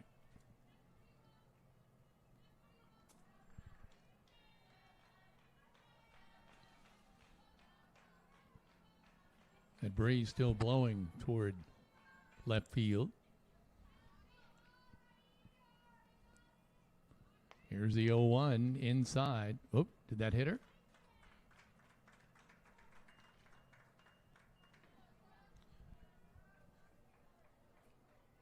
Yeah, must have.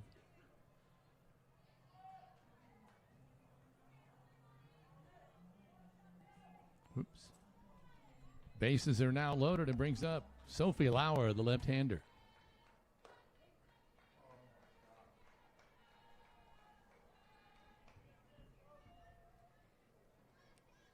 Sophie's due here.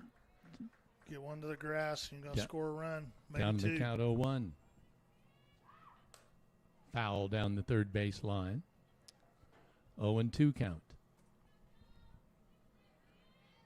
Bases loaded, 2 outs. The Miners threatening here.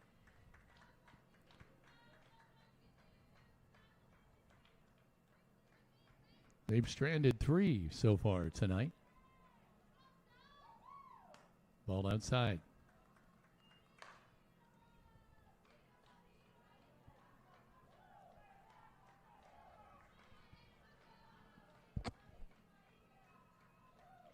Here's the 1-2. Check swing. 2-2. Keely Brown on deck. If Sophie should be able to pull it off here. Waiting on the pitch. Fouled off. Good job there. Good at bat by Sophie here, working this thing back. Count idles at 2-2.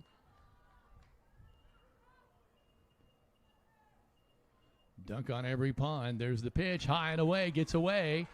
A runner coming home. They get her out at the plate for out number 3.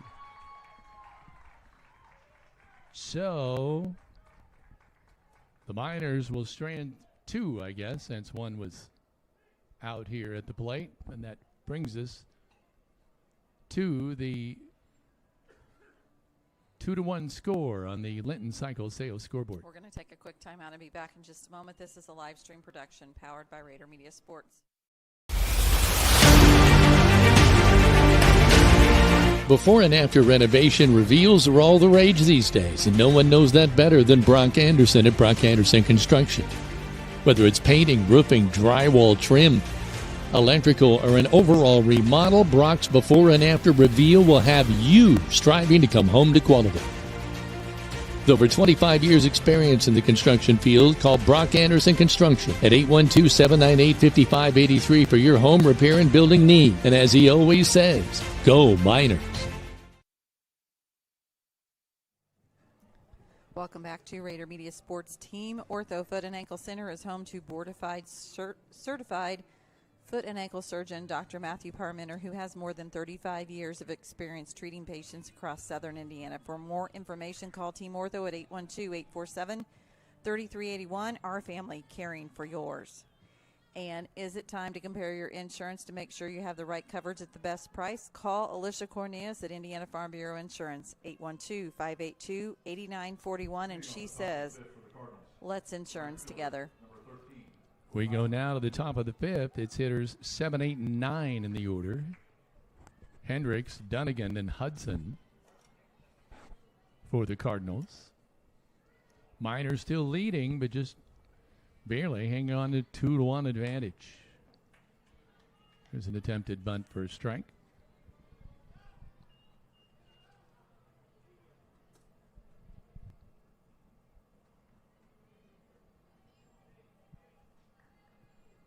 Both the corners charging last time, charging again. There's a pitch. Another attempted bunt, strike 2.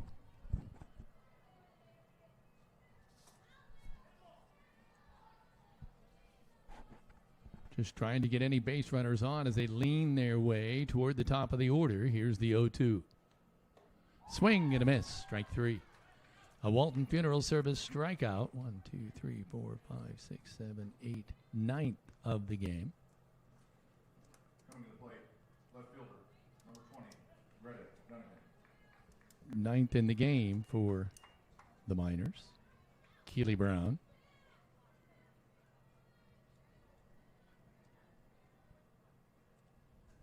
Brings up Dunnigan. Swing and a miss.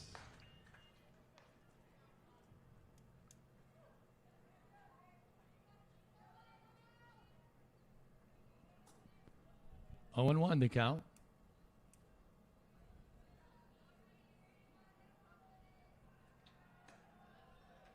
Ball outside.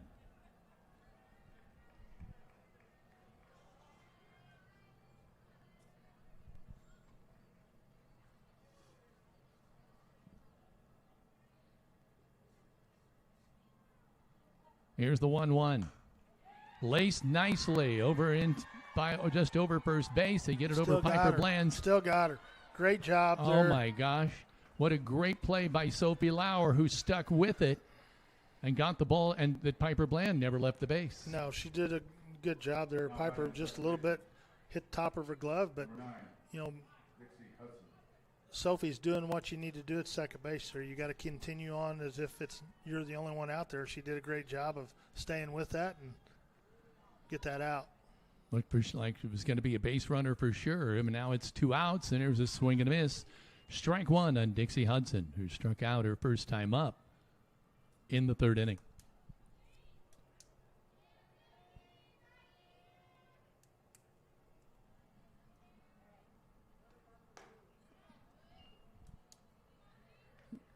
Outside. 1-1.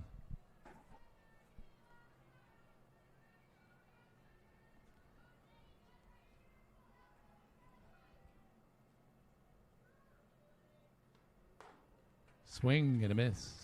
Strike 2.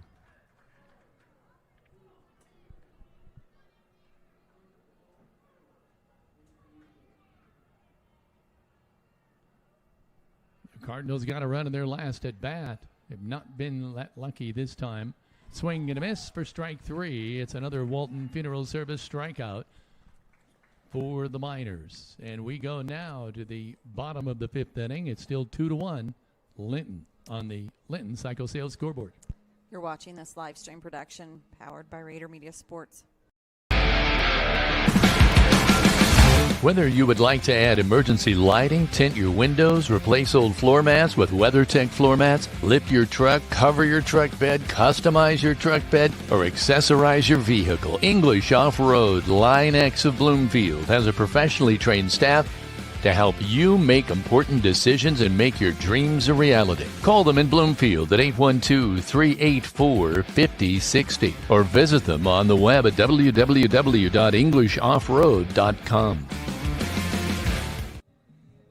Welcome back to Rader Media Sports. If you find yourself in an accident or simply need a lift, Skinner's Towing Service has you covered. They are your reliable, fast, and friendly people you can depend on 24/7. Give them a call at 812-699-0743 for locally owned, affordable service. It's hitters 2, 3, and 4 for Linton here in the bottom of the 4th inning. 5th inning, sorry. It's Sophie Lauer, Keely Brown, and Olivia Griffith. Ball high.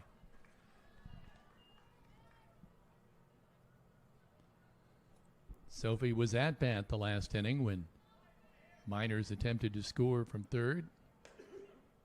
So she's back here at the plate in the bottom of the 5th.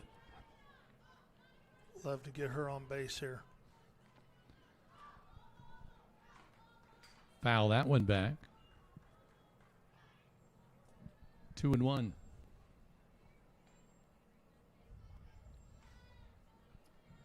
Watching her play basketball, I always assumed that was her sport, but I'm told softball's her favorite sport.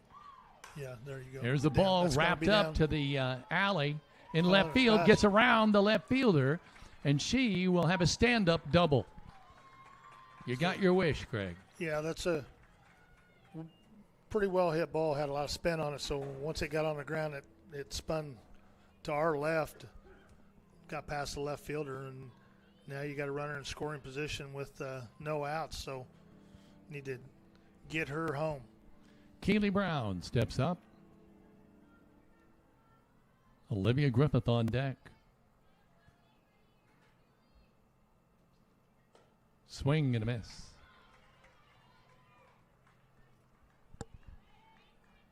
Miners leading 2-1. Just been a nail biter the whole way.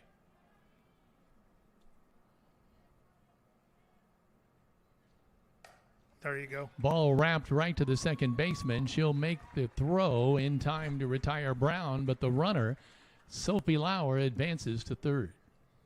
Ball was hit hard. Good job by their second baseman, and move Sophie over to third. Now you're a pass ball, a ground ball in the infield away from getting home. Olivia Griffith at the plate. She grounded out in the first inning and got on with an error and was stranded in the third, and takes ball one here in the fifth. Heather, I know we talked a little bit, you talked a little bit to Olivia about the posters that are put on the fence this last week.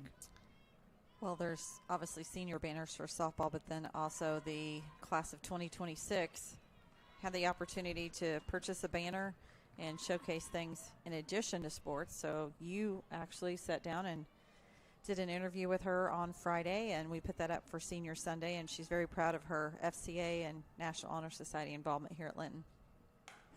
Fouls that one off.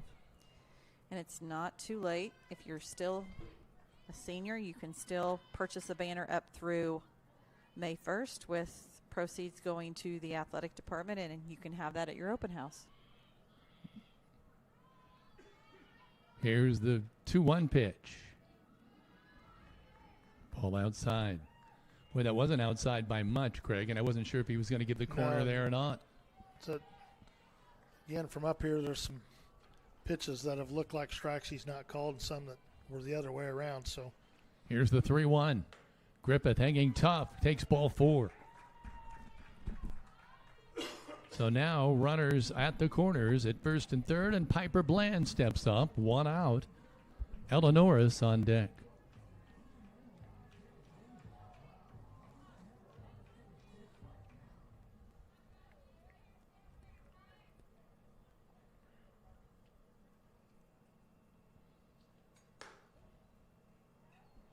Ooh, called strike. I was about to call that high and away, but no. Called strike on Piper. She grounded out in the second, struck out in the third. Ball outside, runner going to second. Did they say safe? Nope, got her out.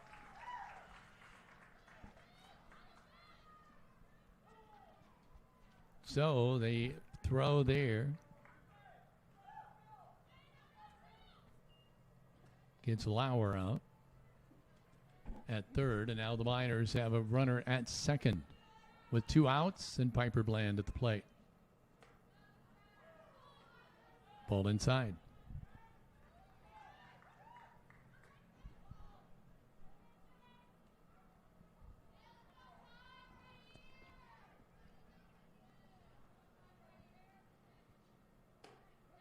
Ball outside. Oh, they called that a strike. Yep. Oh, my gosh. So Piper's down on strikes. A Walton Funeral Service strikeout for Lila Coons to end the inning, and boy, did they... We've missed a couple good opportunities here in this game and 2 separate times, and kind of shot ourselves in the foot there a little bit. We lead off batter on the second base and can't get her home. We've got to figure out ways to get those runs home. Heather? Creighton Credit Union supports area schools and wants to encourage every student to do their very best. With youth and teen accounts, students can earn $5 for every A on their semester report card. For more information, visit your local Crane Credit Union branch or find out more at cranecu.org. And spring is here, so it's time to think about your spring building needs. Whether it's a new home, a pole barn, interior remodel, or outdoor kitchen, the team at Heritage Lumber and Supply can help. They offer a wide range of products for every need and are now offering installed services on many products as well. Stop in and give the team a call at 812-798-1178 for your next big project. And also, check out the new High Seas Car Wash here in Linton to keep your vehicle clean in any season. Run through the automatic car wash as much as you want, starting at just $24 a month. We're at the top of the order for Sullivan here as we go to the top of the 6th inning. It's Smith, Kuntz, and LaFree. The Miners with 2 straight opportunities in 2 consecutive innings and not able to do anything with it. And there's a high ball hit to center field, up and over the center fielder's head. That's going to be his stand-up double. A well-hit ball by Laley Smith. And the potential tying run is in scoring position. Well hit ball there. Like to see get caught there. It was a great attempt. Yeah. She kicked on the afterburners and went after it, but that wind, I think, also aided that ball away from her to left field.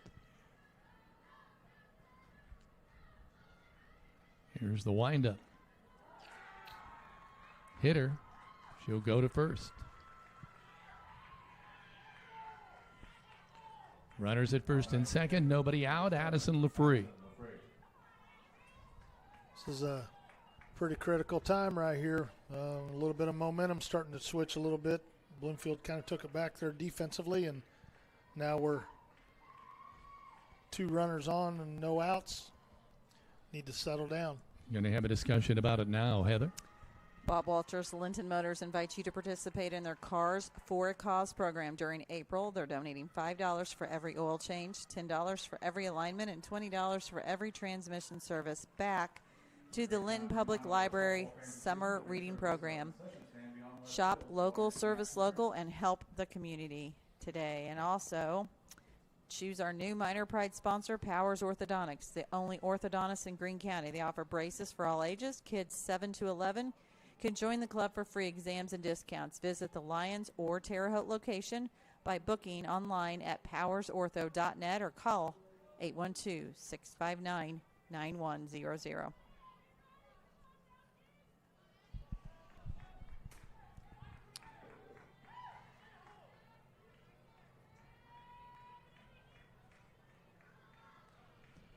So, stepping up now, Addison LaFree showing bunt, trying to advance the runners. There's a steal of third base and second with the delayed steal there. So now the runners are at second and third. Addison LaFree at the plate.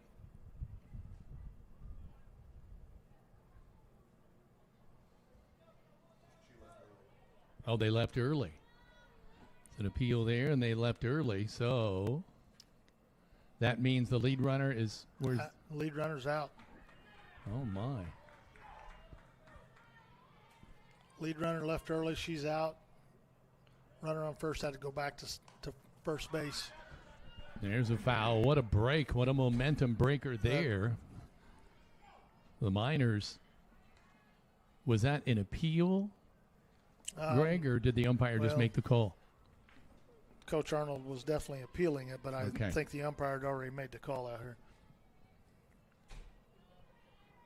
So here's the 0-1 to LaFree, now with 1 hitter on. Where the strike zone is tight, and then it's not tight. It's hard to find out. If you're a pitcher, it's frustrating. You're out there. If you're a hitter, it's frustrating as well, because you're the whole entire time early in the game, you're trying to figure out what the strike zone looks like. LaFree steps out, now digs back in. High pop-up going towards center. Goodman will make the catch for out number 2. But, you know, as a hitter, you're trying to shrink the strike zone. You know, as a pitcher, you're trying to widen it out and move it up and down a little bit. And I don't think either side, offensively or defensively, has been able to figure that out this game. Stauser stepping back up to the plate. A strikeout and a walk to her credit so far tonight. 0-1. Bella McIntosh is on deck for the Cardinals.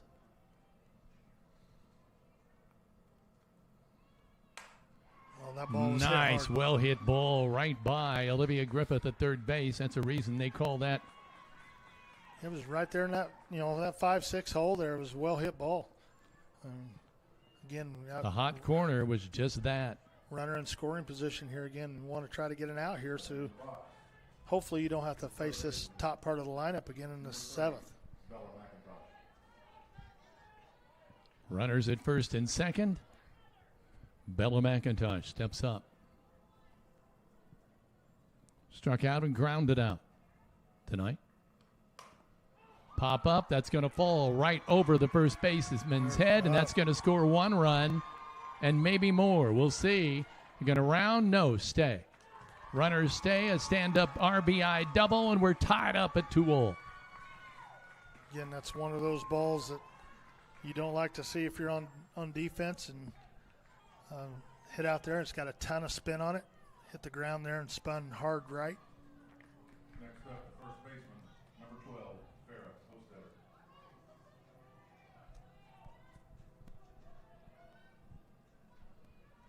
So runners now at first and second.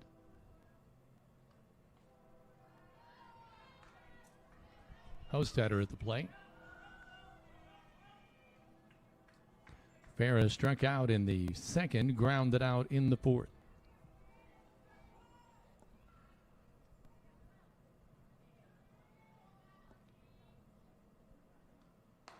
Swing and a miss.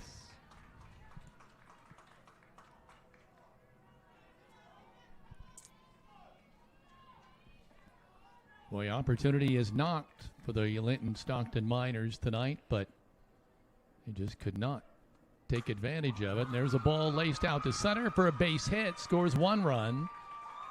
An RBI single for Hostetter.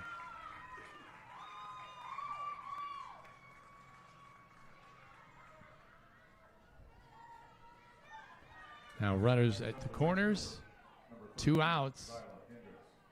And stepping up is Zyla Hendricks. Struck out in the second and struck out again in the 5th. And right now the Cardinals, as they get a delayed steal there at second, have their first lead of the ballgame. Runners at second and third. Hendricks, the number 7 hitter in the order.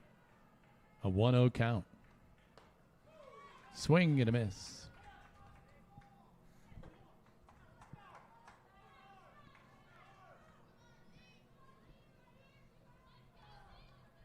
Greta Dunnigan on deck for the Cardinals.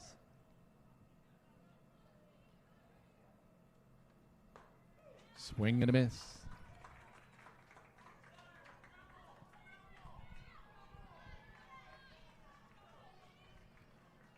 One and two.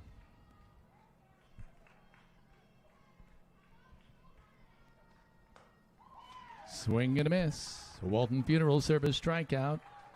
Gets the Miners out of the inning, but the damage has already been done. It's 3-2. Bloomfield leading the Miners as we go now to the bottom of the 6th on the Linton Cycle Sales scoreboard.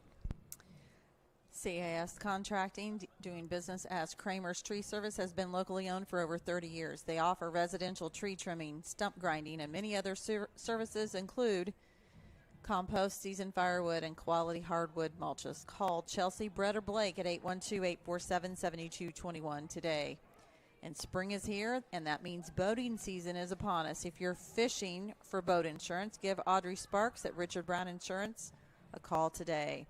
And Mayor Preble in the City of Linton encourages you to bookmark and visit the City of Linton website. This is a valuable resource for upcoming meetings, special events, availability to pay your bill online, and see local resources throughout Linton. Visit www.cityoflinton.in.gov today. Kevin? Well, coming into this game, I think if you had anything where you thought the team needed work, you would have said defense. But tonight the offense has been a little lacking. But we knew with the good pitching it was going to be a struggle tonight. Yeah, and as well as we've hit the ball, we've left a lot of runners on base this year at this point, and that's held true again tonight. And so, we've got to find a way here to get another run across. We've got to figure out a way to attack the ball. And, momentum completely flipped on its head that inning, and we've got to do something to get it back. Illinois at the plate, 0-1 pitch. Wow, that pitch looked good, but 1-1.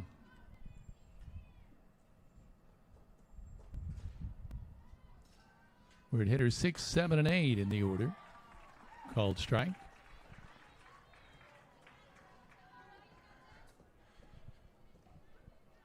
This is where I think Lila Kuntz can really show her stuff, clamp down to try to give him the win.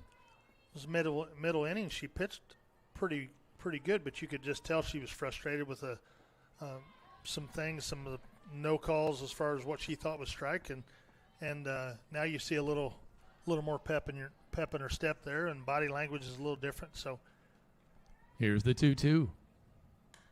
Fouled back. Maggie Mullis on deck for the Miners.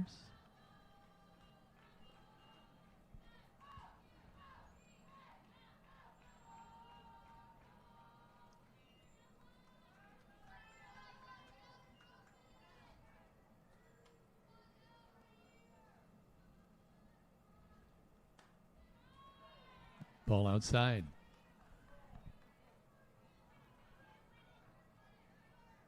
Full count to the leadoff hitter here, Illinois. Oh, my goodness. Oh, called strike there. I think they thought they had gotten ball 4. They did not. A Walton Funeral Service strikeout there for out number 1. Brings up Maggie Mullis. Layla Jennings on deck. Boy, the Miners need a little mojo, and right now they do not have it. Maggie digs in. High and away.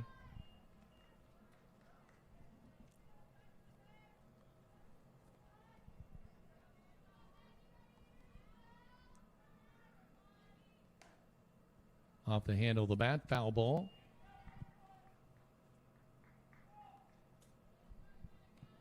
One and one.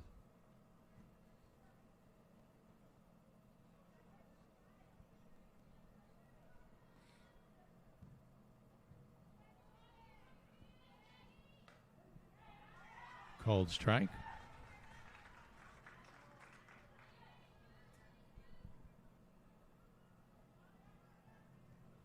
Here's the 1-2.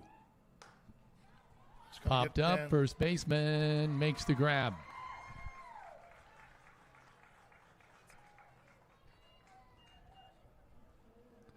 For out number 2, and brings up Layla Jennings.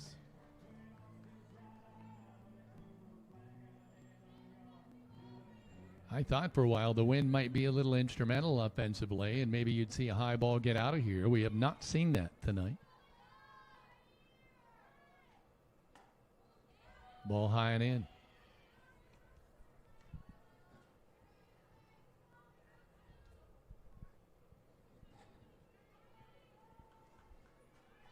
Bloomfield leading 3-2. Ball hit back to the pitcher. She deflects it. They'll not be able to make the throw in time. Jennings will speed around first base, and she'll be in at second on the air. Brings up Malia Goodman. So the tying run is in scoring position for the Miners, and see what they can do.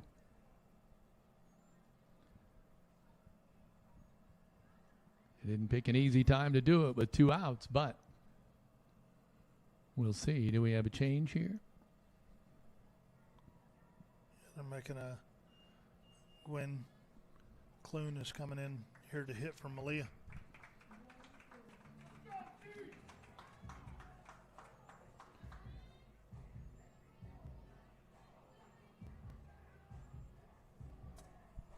We've seen Gwen at times catching.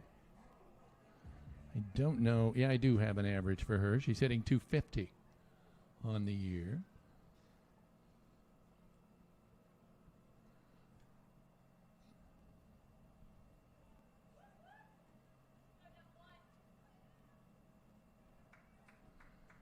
Now the coach for the Cardinals out talking to the home plate umpire about something. We'd like to welcome Greene County Health to our Minor Pride sponsor lineup, and they say Lisa Breadaway is now seeing patients at Greene County Health in Shakamak. Call 812-665-9000 to schedule your appointment today.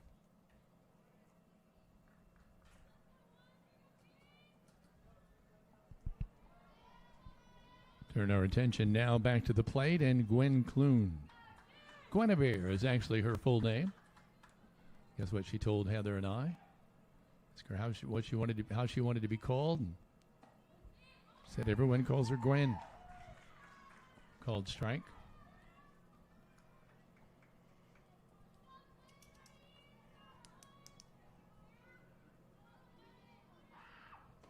Swing and a miss.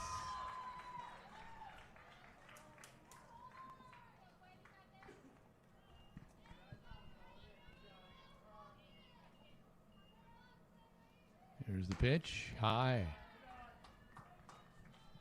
2-2.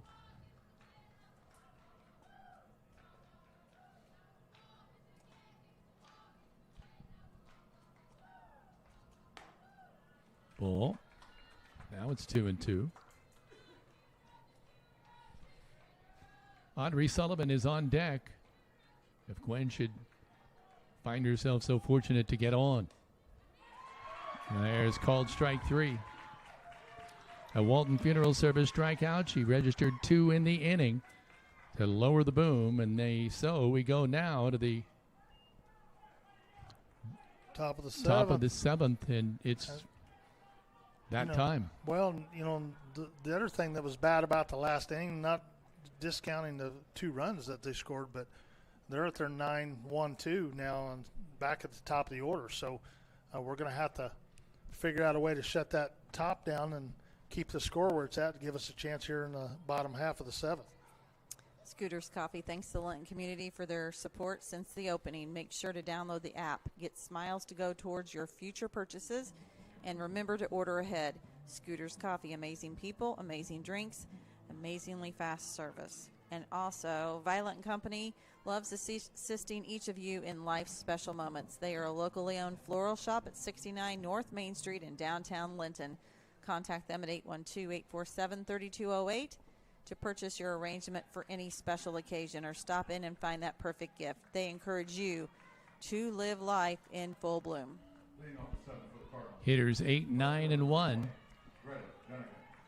Greta Dunnigan is leading off. Dixie Hudson on deck. It's hitters 8, 9, and 1 this inning.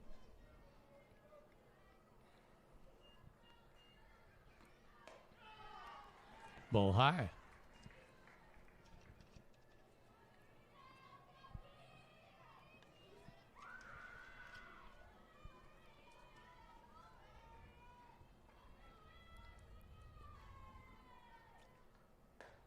Swing and a miss.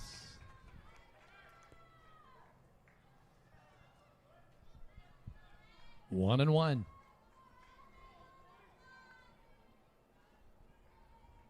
Greta digs in. Here's the pitch. Swing and a miss.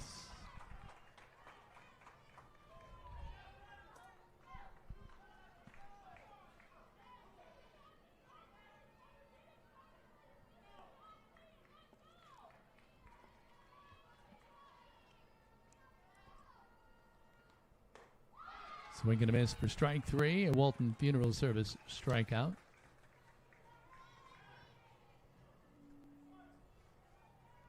Stepping to the plate, second baseman, number 9, Dixie Hudson. 11th Walton Funeral Service strikeout. Dixie Hudson, the number 9 hitter now in the order. Stepping up for Bloomfield.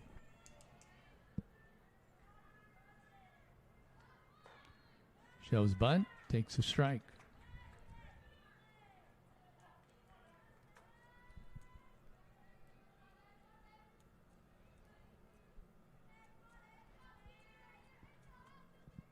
Here's the 0-1. Fouled back, 0-2.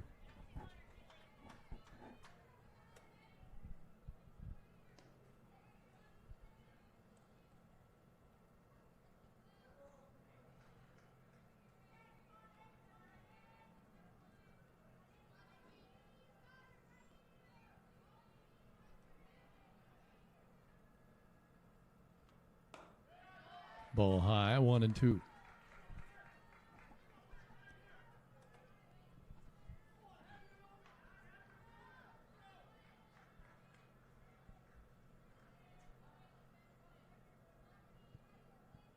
The 1-2 pitch. Swing and a miss for strike 3.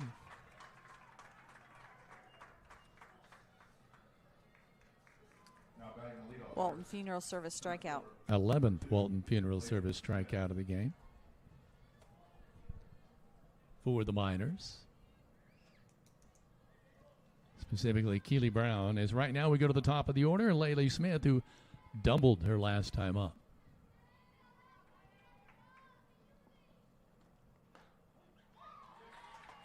Called strike.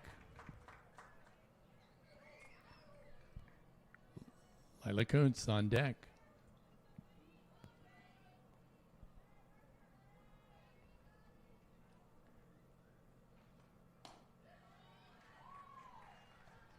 Pitch upstairs. 1-1.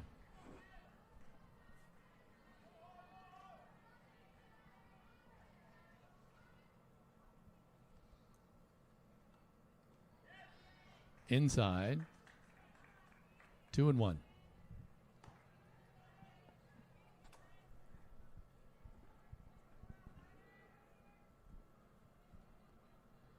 Hate to be a Mr. Obvious here, but you don't want to get a base runner on here and give him the chance to add to this 1-run lead. Here's the pitch. Swing and a miss.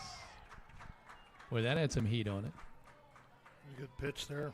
Need to find this one. One more. Dig down deep. It's a 2-2 count. Top of the 7th inning. 3-2 Bloomfield on top. High and away. Puts us to full count.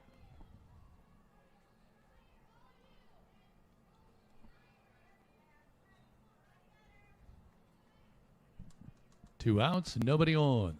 Here's the 3-2 pitch. Ball 4.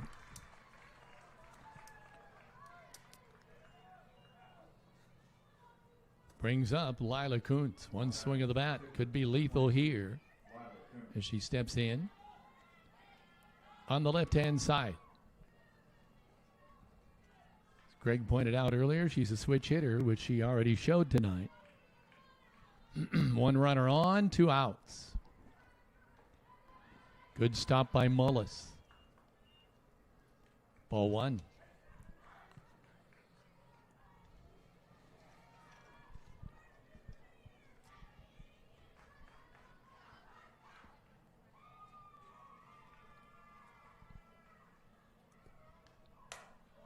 Ball wrapped out to right field, misplayed. They went forward and it takes off and goes out. And that's going to put runners, well, they're going to go for play. Home, they do. The runner at home is safe, so the run counts, but the runner at third is out. That's going to end the inning, but boy, I said this is what you didn't want to happen, and now it has happened. It's 4-2 as we go to the bottom of the 7th. Yeah, you just don't want to get to that top of that order again like we did. And Lila Kuntz is a heck of a hitter. She just hit a rope there. Is your roof ready for the next storm? Whether it is a leak, a replacement, or simply a brand new look, Bumpkin Valley Roofing has you covered. For 13 years, they've been the trusted name in residential and commercial roofing in southern Indiana, offering membrane, shingles, and all metal roofing. Call Coach Sierra Babcock to schedule your free estimate today, 812-227-0818. And if you're looking for a handmade over-the-collar bandana for your furry friend, contact Bandanas by Brenna for a gift for any pet and any day fabrics or holiday fabrics as well. Make sure your furry family member is dressed for any season by finding them on Facebook today. Kevin? So we go to the top of the order for the Miners. It'll be hitters 1, 2, and 3, Sullivan, Lauer, and Brown. And the Miners now trailing 4-2, and you know, we talked a little bit about Lila Kuntz and the fact that she was a great pitcher and also a good hitter. She's a senior and she came through for her team. Yeah, and you know, that's what you would expect her to do. She's shown that in her career here, and certainly did that time as well. Audrey Sullivan steps up. See what she can do here. Beautiful pitch, but it's ball one. You need base runners here any way you can get them.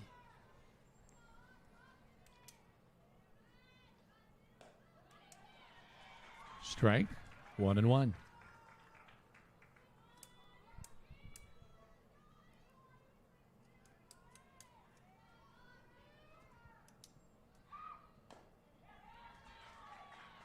Foul that one back, 1-2. I thought for a minute that might have hit her. It jammed her up pretty good. It was in under her hands there. Audrey digs back in.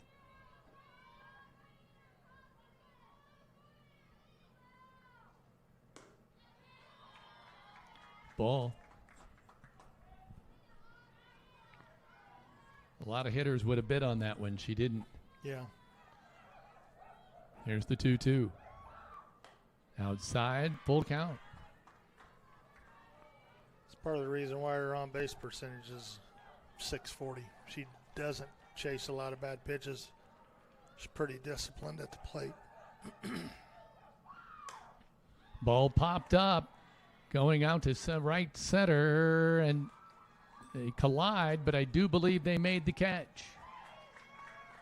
So out number one for the Cardinals. Tough break there. The Miners had a couple fall like that earlier in the game, but not so lucky on that one. Wind's blowing anywhere but in and across. That ball doesn't hang up as much. It's probably down, but it just held up there long enough for them to get under it. Lauer coming up.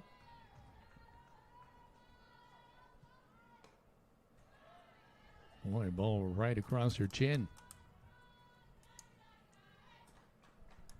Boy, the Miners have stranded some runners, had some problems with base running as well tonight. They can look back at a number of things in this one, but right now it's not over yet. It's 2-0 at the plate. Lauer, Brown on deck. Fouled out of play.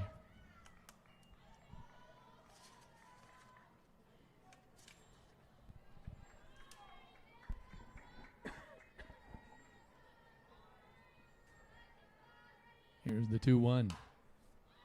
Out of play.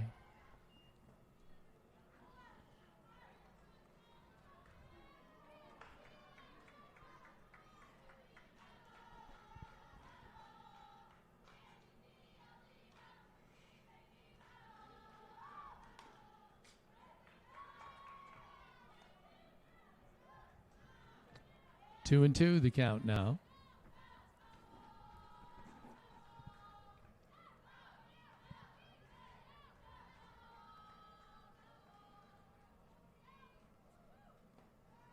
Ball outside.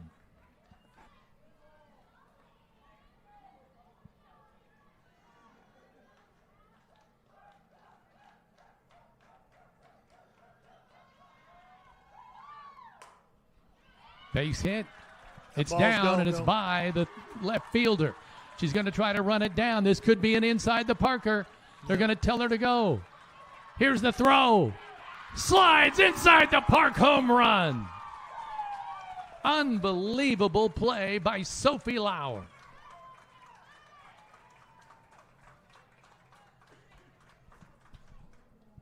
That makes it a 4-3 contest. Good hit. Ball, again, off the side of the bat, off the left side. It's coming off from a left-handed hitter. It's going to have a lot of spin. It hit the ground, spun, went all the way to the fence. And as fast as Sophie is, she's probably getting around the bases in about 12 seconds. That's not going to lead to too many put-outs or holding her up. The Miners had some trouble with base running earlier. They didn't have any trouble there. No, not that time. Not that time. Now you got to figure out a way here again. Just find another base runner, find another way to get a run around.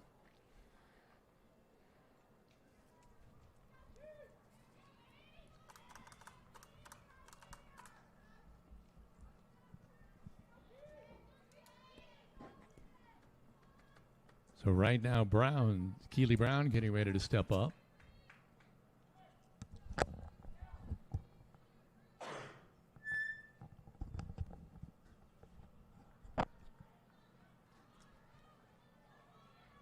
Quick reminder, Rader Media Sports will be right back here tomorrow for high school baseball as North Central comes for the SWIAC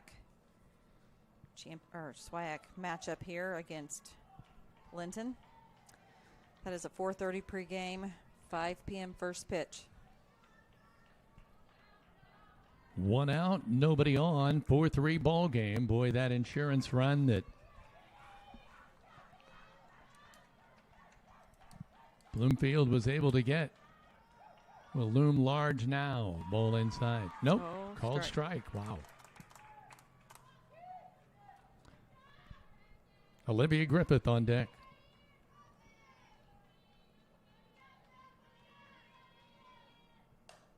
Fouled back. She's down to the count, 0-2.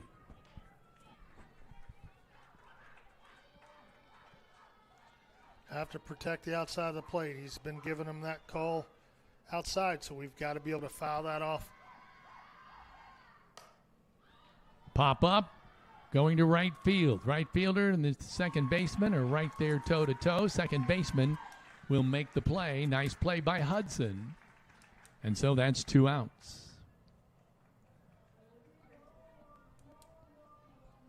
And the Miners on their last gasp here with 2 outs in the bottom of the 7th, trailing 4-3. Olivia Griffith will step up. Olivia walked and scored in the first, singled and stranded, and then walked again in the 5th. Takes called strike.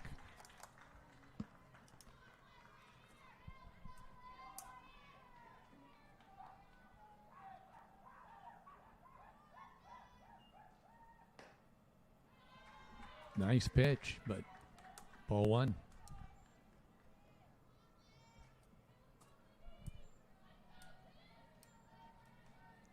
Like to see Olivia turn on one here again.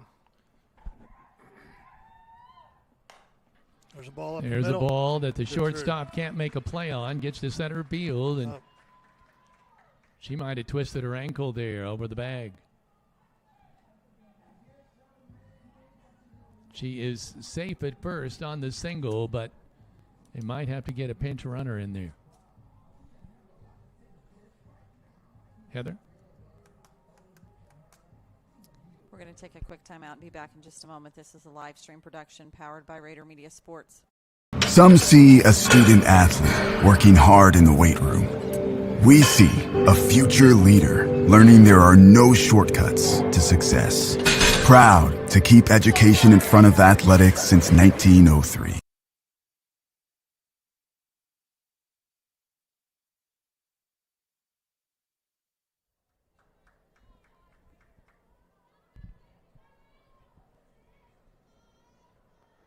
Looks like she will be staying in the game. And turn our attention back at the plate to Piper Bland. Boy, a walk-off would be nice here. But a called strike is what you get.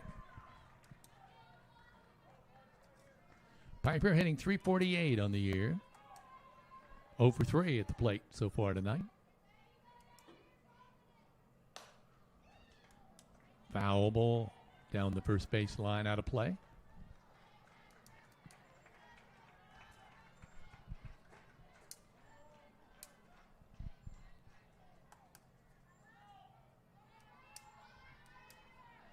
Down to the count, 0-2. Fouls it off. She's fighting it off. Still 0-2. One runner on. 4-3. Bloomfield on top.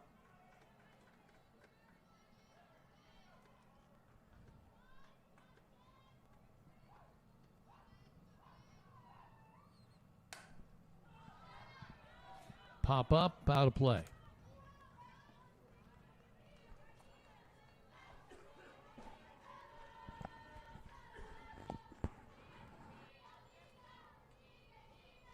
Boy, Get one high enough over to left field with that wind, the way it's gusting right now at about 18. You might have a chance, but here's the 0-2. Nope. Piper steps out.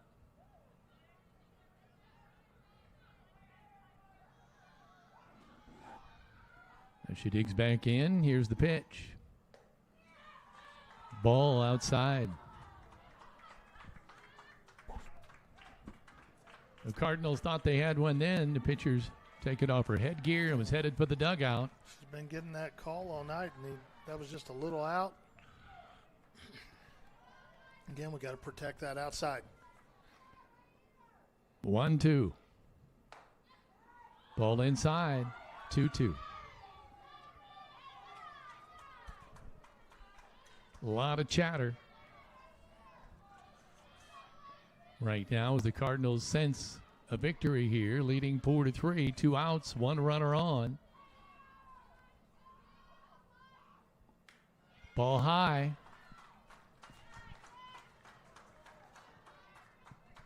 And it's going to come down to this, a full count, 3-2, 2 outs, 1 runner on. Piper Bland. Ball fouled out of play.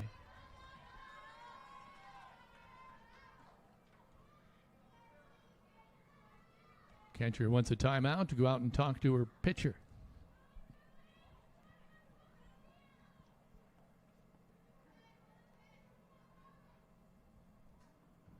You know, the 1 run obviously would get you to extra innings. At Griffith, you hope that that ankle is not going to hamper if there should be a play. The discussion is over. She's been getting off the bag there pretty good, so okay. Probably just tweaked it. Piper steps in with a full count. There's the delivery. That ball's down. Ball high to center, falling, yes! Griffith will round at third and stay there. Runners on the corners at first and third. Piper Bland with the single. The Miners still have a possibility. Ella Norris will step up to the plate, hitting .375. She singled, scored in the first, singled again in the fourth, then struck out in the third. So she's 2 for 3 at the plate today. High and away.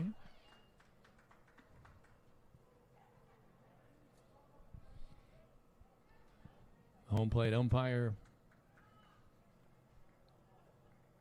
cautioning somebody, I think. I don't know. Here's the 1-0.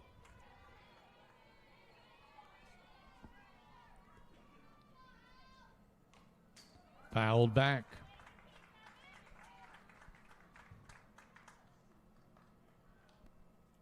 Olivia Griffith represents the tying run. Piper Bland represents the winning run. Ella Norris. That ball's ball down. Drops. Get Base there, hit. The run scores. Griffith scores from third. We're knotted up at 4. 2 runners on. Still 2 outs. What a comeback.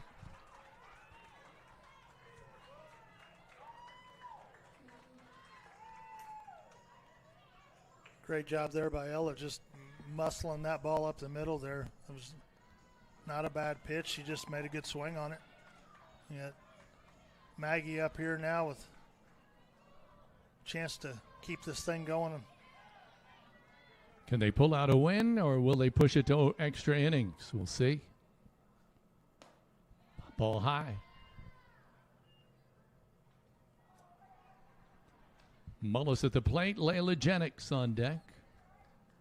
Both very capable hitters, as is Goodman, if she's still there. There's a slow bounding ball to the second baseman. An easy throw there. Score that 4-3 for out number 3, but the Miners come through. They push this thing to extra innings. We'll go to the top of the 8th, knotted up at 4 apiece. You're watching this live stream production powered by Rader Media Sports. Is your family protected? Contact me, Alicia Cornelius, your Indiana Farm Bureau insurance agent, to discuss your home, auto, farm, life, or business needs. It's not just about protecting my family. Let me help protect yours too. Proudly serving Indiana, call to speak with me, Alicia Cornelius, one agent for all your insurance needs.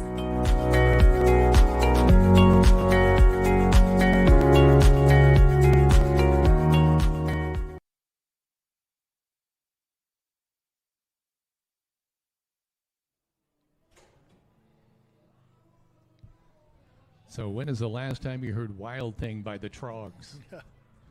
This is appropriate. This has been a wild one here. I'll tell you, momentum is a huge thing, and when you have it, it's awesome. When it's going against you, it's not. And Miners had it early in this game. Bloomfield did what they needed to do to take it back. Miners come back here with their backs against the wall and figured out a way to get 2 runs across that inning. And you feel like that momentum's kind of shifted a little bit again, and it's going to be interesting to see what the Miners do with it and what Bloomfield does to try to get it back. Bloomfield at the meat of their order, really, at hitters 3, 4, and 5. Yeah. And, now Coach Eric Arnold out talking to the home plate umpire, now calling everybody in. See what this. Just talking about situational stuff here and what we need to be looking for.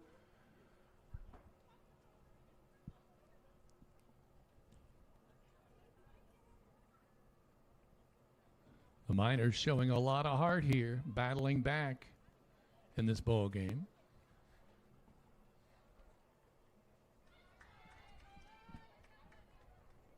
Looks like Abby McKee has moved over to left. Swap Layla and her around here. Yeah. And again, this is a dangerous hitter here as well, so we've got to be careful here how we work around this. 3 fly balls to center field. Yep. So she's gotten a hold of the ball every time she's been up. Malia Goodman has been a thorn in her side out there as she steps up here for her 4th attempt at the plate in extra innings. Keely Brown, the windup and the pitch. Boy, that looked good. Ball 1.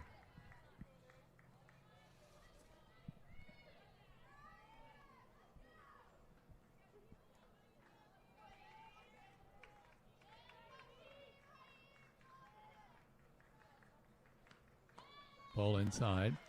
Bloomfield scoreless for the first 3 innings. Got a run in the 4th. Scoreless again in the 5th. 2 in the 6th. 1 in the 7th for 4. The Miners scoreless in the 1st. 2 in the 2nd. Scoreless in the 3rd, 4th, 5th, 6th inning. And then get 2 runs in the 7th to tie this thing up at 4-4. Again. A 3-0 count at the plate for Addison LaFree. She represents a possible winning run. Called strike. Stauser on deck.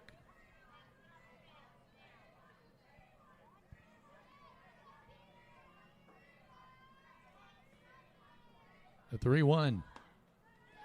Ball inside, ball 4.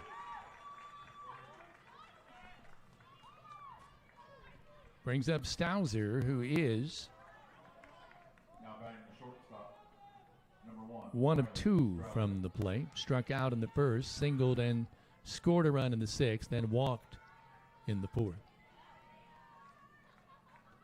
Runner on, swing and a miss at the plate. Good pitch there by Keeley. She took a little off that one. Batter was way out ahead of it. See if LaFree attempts to steal.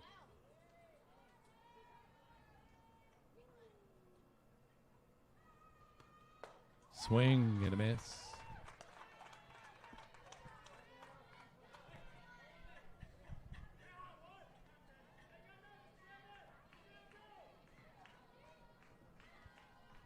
The 0-2 count. The pitch. Ball gets away from Mullis in the dirt.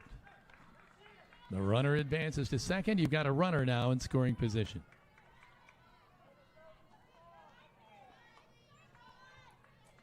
1-2 on the hitter.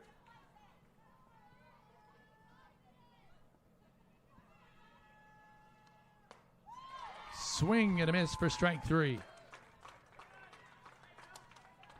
Another Walton Funeral Service strikeout. Next up, the third baseman, number 30. Bella McIntosh stepping up now. Hitting .391 on the year, struck out in the second, grounded out in the fourth, and doubled and scored a run her last time up.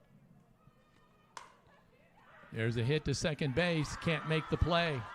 The runner will round, no, they'll hold. Runner is safe. At third, runners now at the corners. Bloomfield threatening again. Great hit.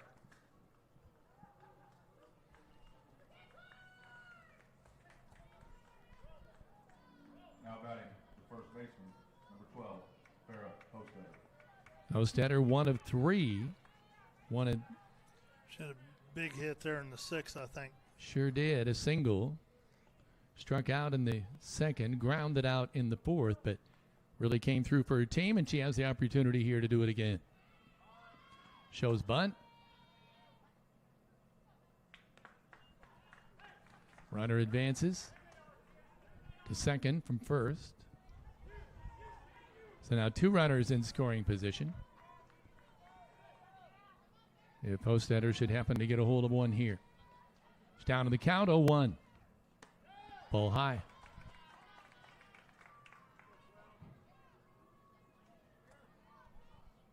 Hendricks on deck for the Cardinals.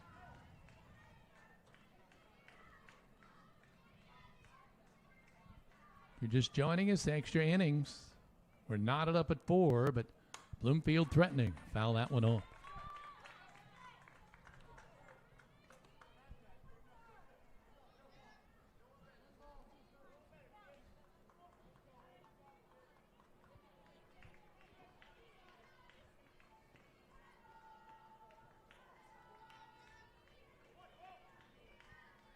Keely Brown with the 1-2.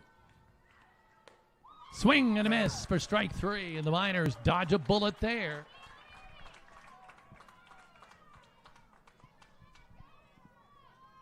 And that brings Zyla Hendricks, who has struck out 3 times tonight.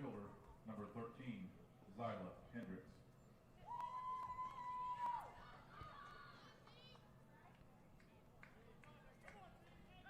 Hendricks digs in.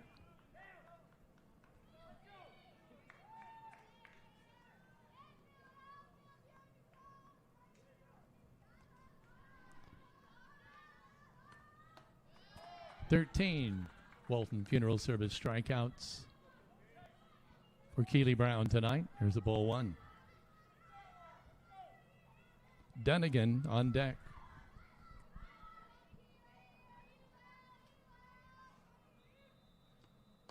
Swing and a miss.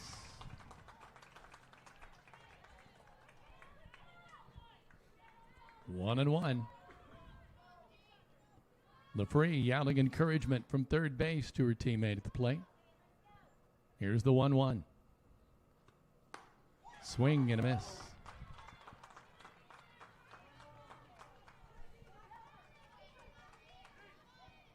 Runners at second and third, tied at 4-4. Top of the 8th, we're in extra innings. Bloomfield trying to break this tie. Ball outside. Dismissed. Good stop by Mullis. Boy, if that ball had gotten by her. 2-2. 2 balls, 2 strikes, 2 outs. Swing and a miss for strike 3. She strikes out the side in inning number 8 for her 14th strikeout. We go now to the bottom of the 8th inning, still knotted up at 4s. We'll be back in just a moment. This is a live stream production powered by Rader Media Sports. Hello there, I'm Corey Motter with Century 21 Sheets. Are you a first-time home buyer and you just don't know where to start? Perhaps you're looking to downsize and you need to list a property and get top dollar. In any of those situations, you need a professional agent on your side. I have successfully opened doors for clients for over the last 4 years, and it is a complete pleasure of mine to be able to help them end one chapter and begin a new one. Navigating the real estate market can be complex, but with the right guidance, it doesn't have to be. Let me help you understand the housing market, and let's negotiate the best deal. So together, let's open a new door and close it with Corey.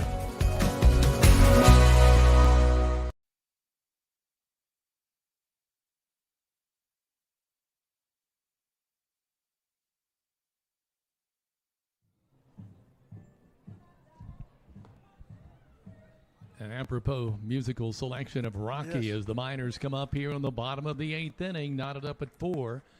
If they score in this inning, they can claim victory. They're at hitters 8, 9, and 1. Jennings, maybe Malia Goodman or Clune. And then we go to the top of the order in Sullivan. 8, 9, and 1. Yeah, it'll be Malia. They had to take her. Pop up, going to center. Second baseman floats back and makes the catch for out number 1. Brings up Malia Goodman, the center fielder.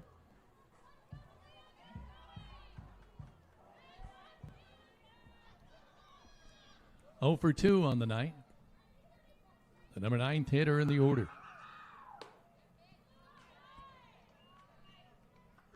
Takes ball 1.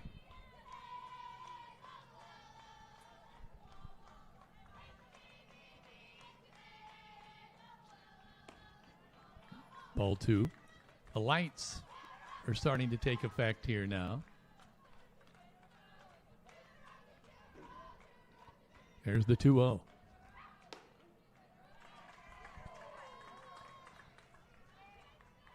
Called strike, 2-1.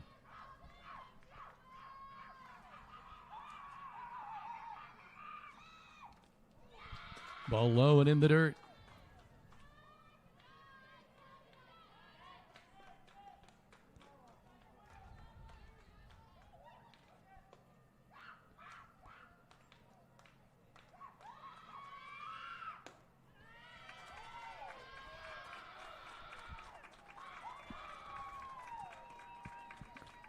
Ball 4, and the runner's on, so the Miners have now a runner on.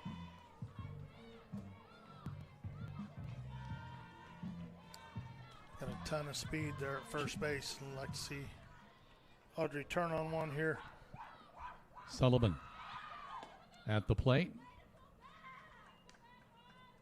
Ball 1.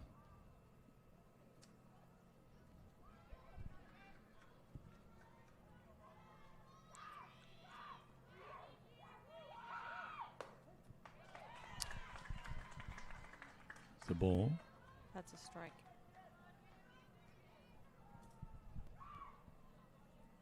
One and one is the count now. Foul tip. 1-2.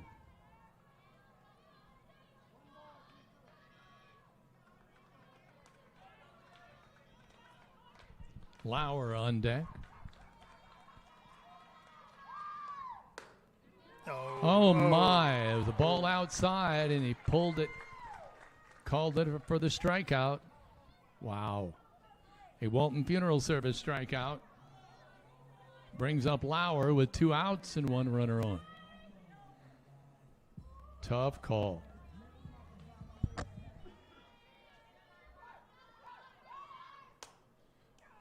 Ball right at third base. And that's going to take the inning. The Miners can't capitalize. And so we're going to go to the top of the 9th inning. We're still knotted up at 4 apiece. We're going to take a quick timeout. Be back in just a moment. This is a live stream production powered by Rader Media Sports.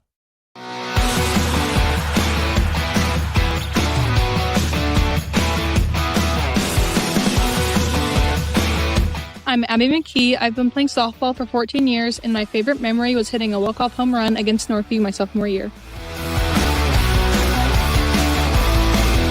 Hi, I'm Olivia Griffith. I've been playing softball for 12 years, and I'm most looking forward to postseason this season. I think our team's going to be really good.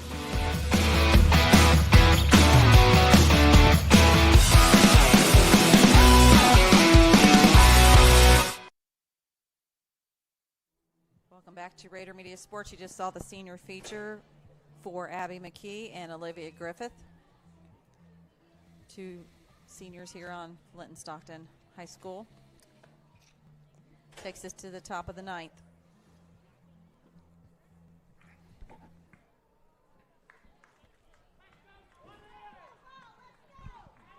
So after 8 complete, we go to the ninth. Number 20, Greta Dunnigan. With the top of the order coming up soon, you want to get 8, it 9, out and here. 1. Yeah, you don't want to put one of these on base here. Ball 1 to Dunnigan.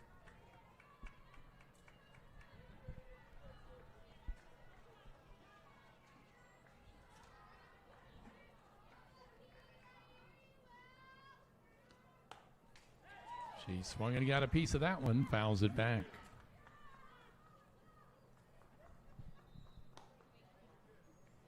So, Greg, tell me how this works. If we obviously we're in extra innings and they have a JV game to follow, how does that affect? It will nullify it if it, goes on. Here's the 1-1. Base hit. Mishandled, but then Piper's able to pick it up and make the play, unassisted. Job there by Piper to stay with that, knock it down. It's a great swing by Dunnigan, just was not to be. Brings up Dixie Hudson, who's struck out 3 times tonight. Top of the order, Laylee Smith on deck. 1 out, nobody on. Fouled back.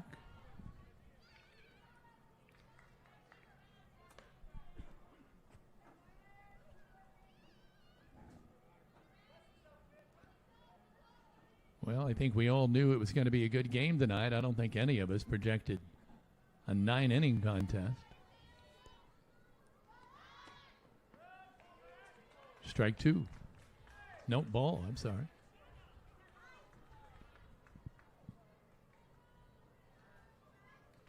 So what is the call?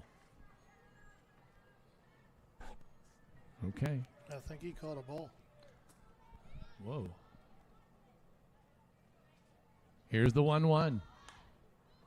Popped up, out of play. You almost had a play there, Greg. Yeah, this wall was in my way, but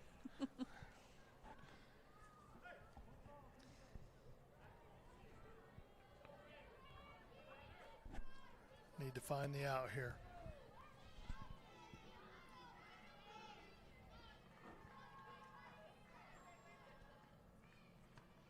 Got her. Good pitch. Got her looking at strike 3, and that's now the 17th strikeout for Keely Brown tonight. But the next one would be the biggest. Again, here we're at the top. You've got to be careful here. The top's done some damage today. 2 doubles and struck out twice. Swing and a miss. So which will it be for Laylee Smith? Will it be the K or the double?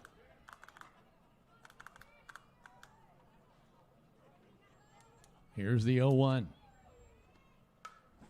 Took a little off that one. Swing and a miss. 0-2.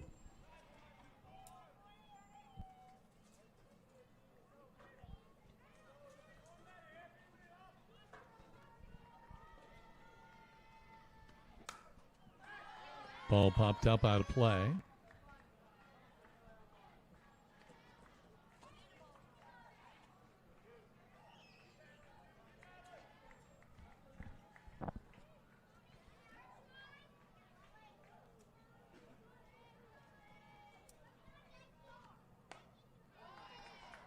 Close, but a ball.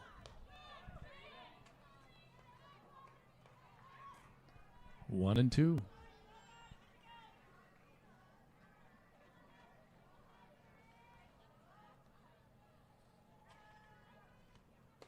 Swing and a miss for strikeout number 18 that retires the side, and let's take it to the bottom of the ninth on the Linton Cycle Sales scoreboard. It's still Bloomfield 4, Linton 4. We'll be back in just a moment. This is a live stream production powered by Rader Media Sports.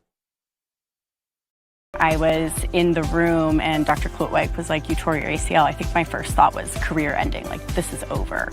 I think one of the first sentences out of his mouth was, "You're going to dance again." You know, you could tell he truly cared and he wanted me to get back to dancing, which I really appreciated. He was really great in that moment, and from then on I've just been recovering and rehabbing ever since. I can't imagine being where I am today without them and doing any of this without Forte and the other physical therapist.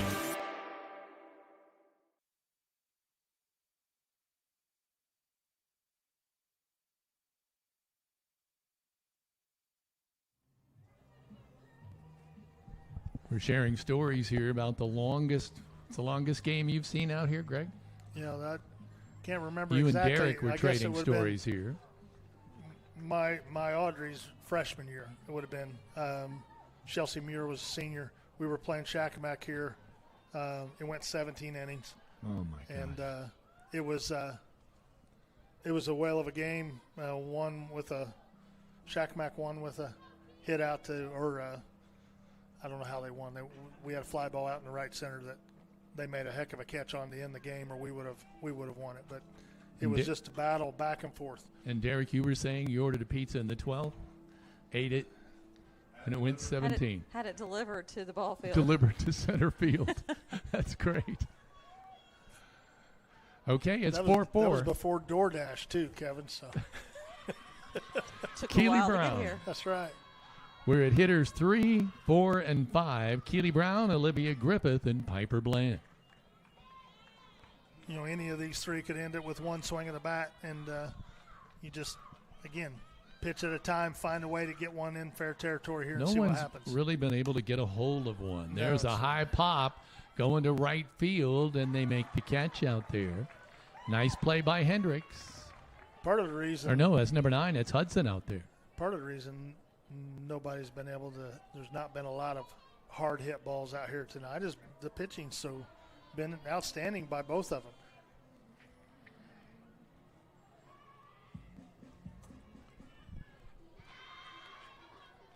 Brings up Olivia Griffith, who has, if she can get on base, has got the wheels to bring it home. Piper Bland on deck. Neither of these teams want to give an inch now. Well, you still hear that glove pop. Yeah, well, they're both of them are still throwing really hard. 1-0 to Olivia.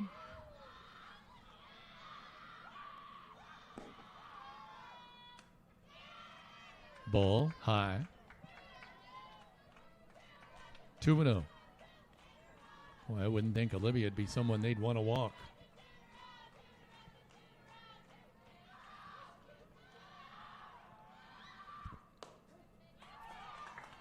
Called strike 1.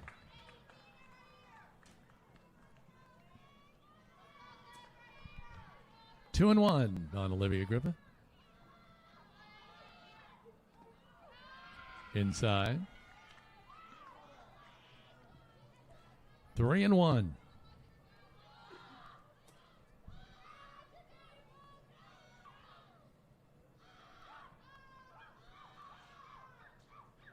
That's a big ball ball outside.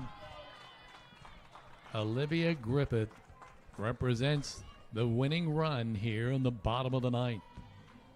We're in extra innings, folks. Piper Bland steps up now. Eleanor's on deck.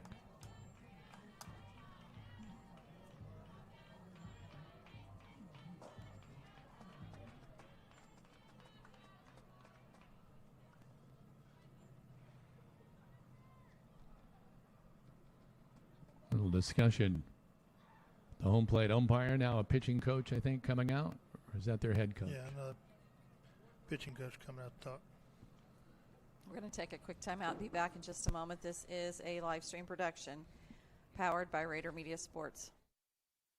Some people see a huddle in the locker room. We see a second classroom. Some see a student athlete on the court. We see a future leader in the community. You see, high school sports in Indiana are special. That's because they're about learning and growing, not just winning and losing. Fans, I'm Commissioner Paul Neidig. Support education-based athletics in Indiana by buying a ticket to your high school's next athletic event.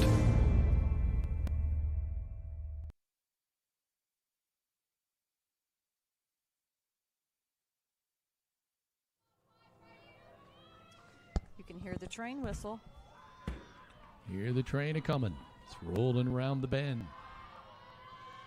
Piper Bland. Bull high.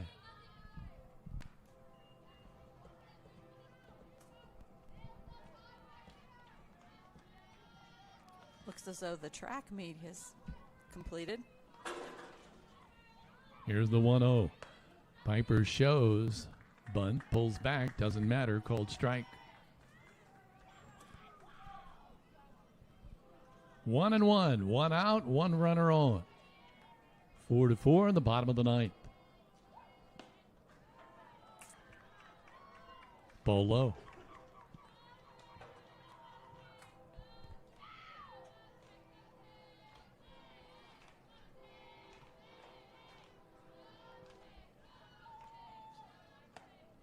Inside.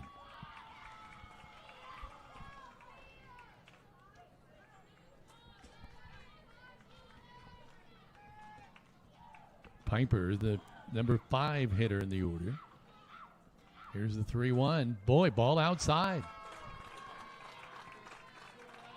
Back-to-back walks. With runners at first and second, and Norris stepping up.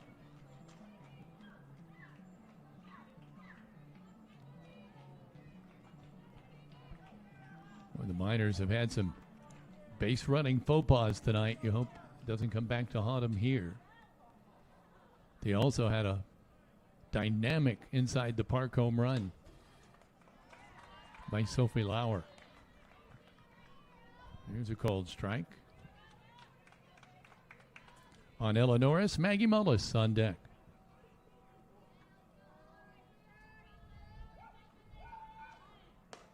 Ball outside.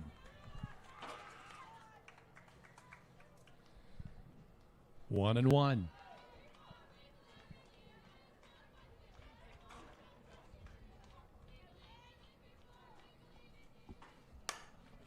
Ball hit high to right field. Coming in on it, making the grab.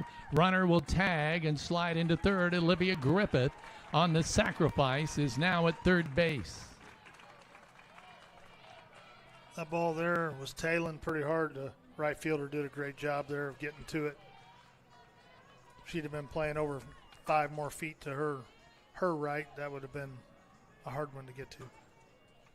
Maggie Mullis steps in. It's one of those where, you know, well, here's the pitch. Called strike. Where you think the pressure is just not the same. It's 4-4. You know you'll get another chance. Right. But yet it is, because you've got a runner at third and you can win it here. Inside, 1-1. Good eye by Maggie.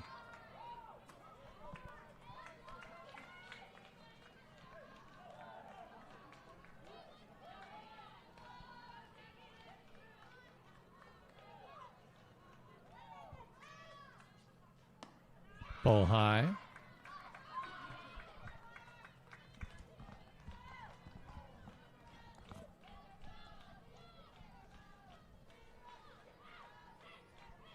Here's the windup. Oh, beautiful pitch. Beautiful pitch. It's going to knot this thing up at 2-2. Again, protect that outside here. Maggie with a slow roller to the shortstop. The throw is in the dirt, but they're able to scoop it up for out number 3. They dodge a bullet, and believe it or not, we're going to end up going to the 10th. We're going to take a quick time out and be back in just a moment. This is a live stream production powered by Rader Media Sports. Call Brock Anderson Construction for your home repair and building needs. With over 25 years of experience in the construction field, he'll strive to have you come home to quality.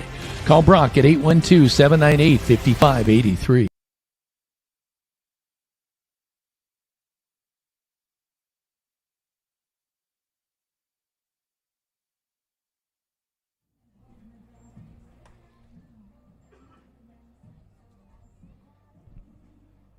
So we're going to the 10th inning, and let me see. I got to flip this over here and see where we are here. We're at hitters 2, 3, and 4. We're good position for Bloomfield here at the top of their order. Yeah, again.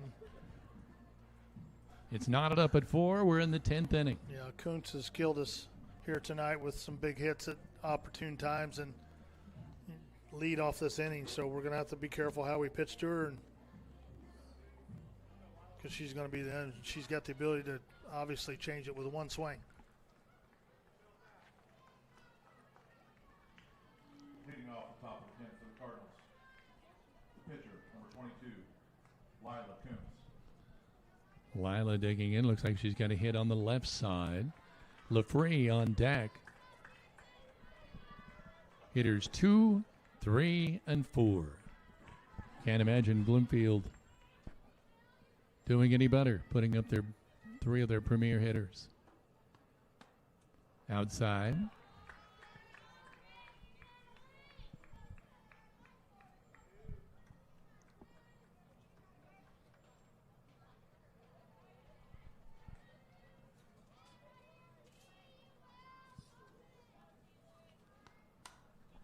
Foul back. 1-1.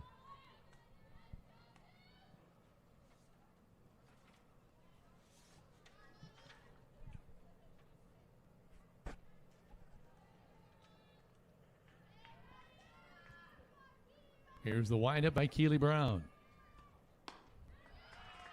Oh, beautiful pitch. But ball 2. 2-1.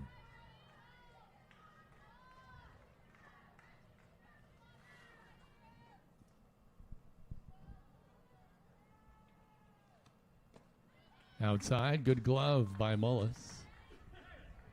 3-1.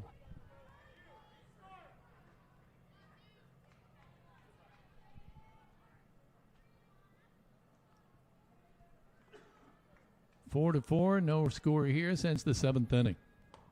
Ball outside.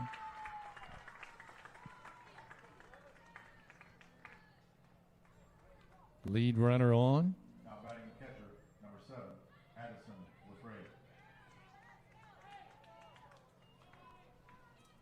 LaFrey. Addison LaFrey back up.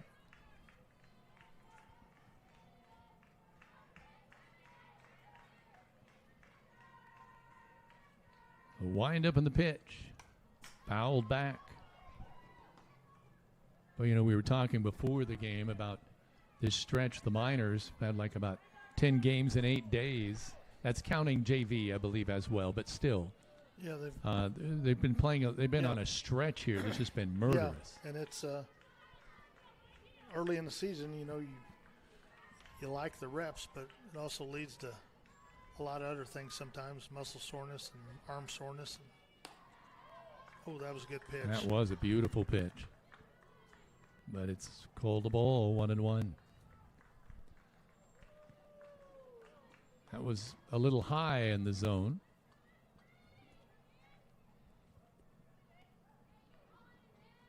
One runner on, no outs. LaFrey at the plate.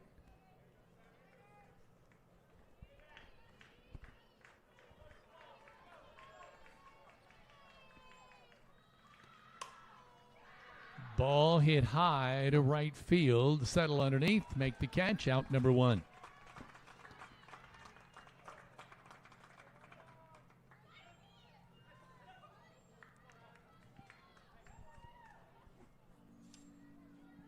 Stepping to the plate, shortstop number 1, Riley Strauber.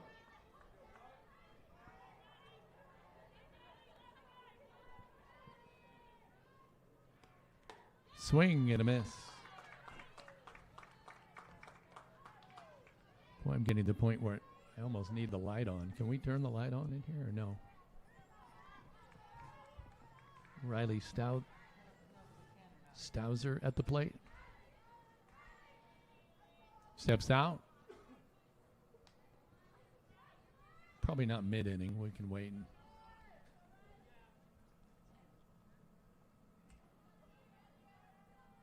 Here's the 0-1. She got a hold of it, but foul. Bounces off the nice Jeep out there and caroms into the parking lot. 0-2 the count at the plate.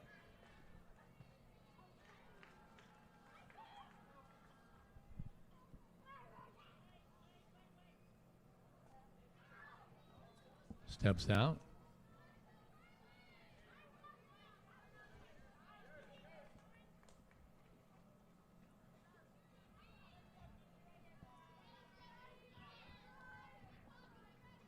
Kenny Brown rolls that softball in her right hand. Here's the pitch. Ball gets away from the catcher, and the runner advances to second base.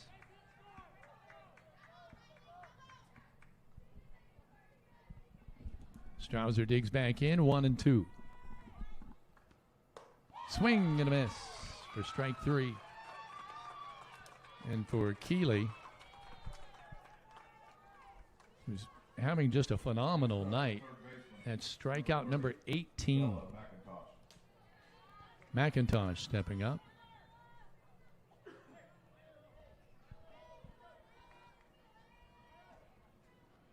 Here in the top of the 10th.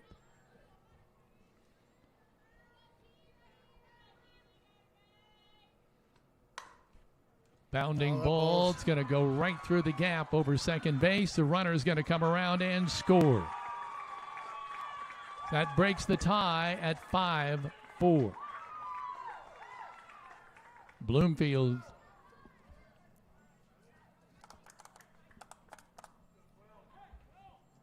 Now batting the first baseman, number 12, Farrah Hostetter.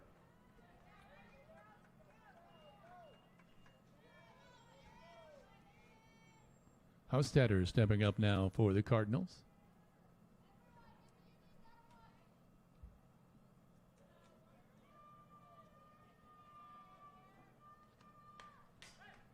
Fouled back.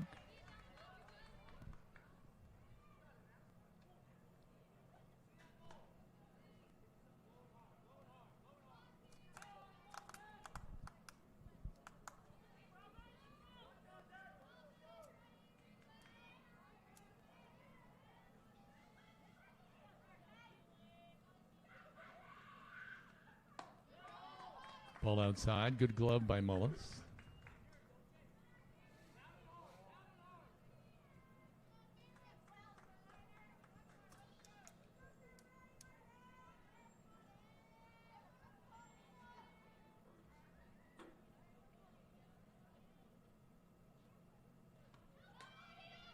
Ball outside.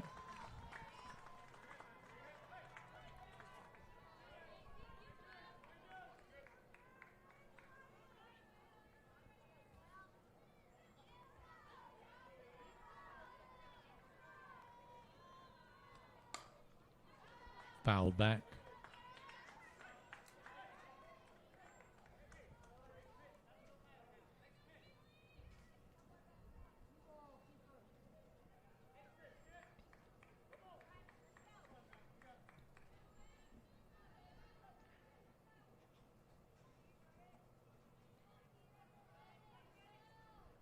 Here's the 2-2 pitch. Slow bounding ball. Griffith gloves, throws for out number 3. But 1 run in. Bloomfield with a 5-4 advantage as we go now to the bottom of the 10th on the Linton Cycle Sales scoreboard. Going to keep it right here in the bottom of the 10th inning.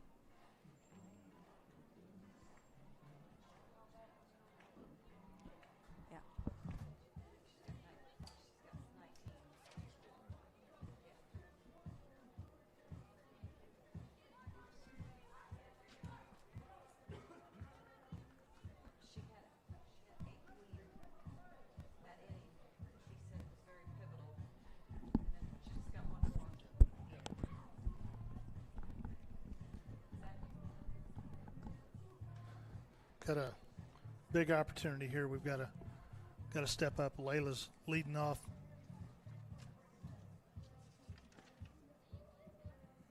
Yeah, I had 19. But you know, we got again Layla up here, then Malia, then you're back at the top. So you can get one of these two girls on it, be really helpful.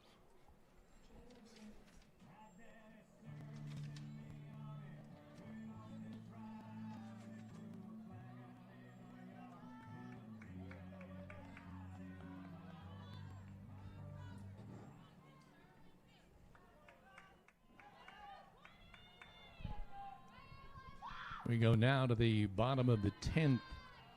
And up now is Layla Jennings, number 20.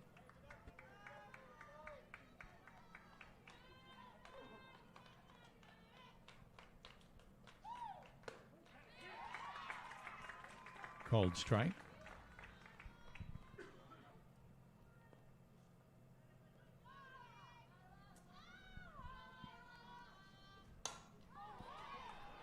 Ball hit high to right field, way over the right fielder's head. Will she stop? Yes, she'll be there at a stand-up double. Great job there by Layla. She's struggled here early, but she's done a great job here tonight. She's put the bat on the ball, and that was a big hit. Big hit. Now you're looking at getting her to third. Malia Goodman is up now. Nobody out, tying run at second base. Called strike.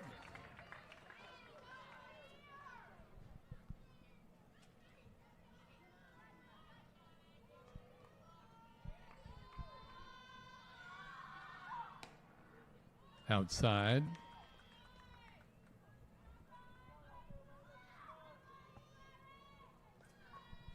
Corners are back. 1-1. Outside.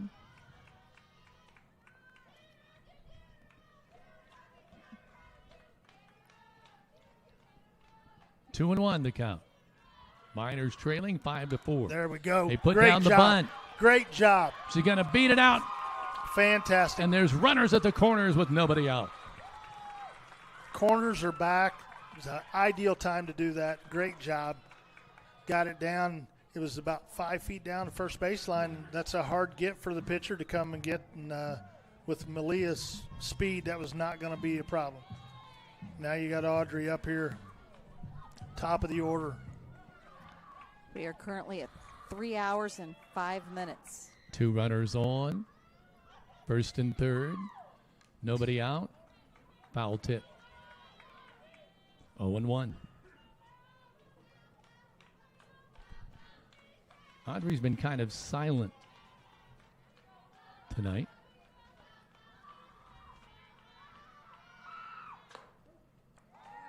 Called strike there.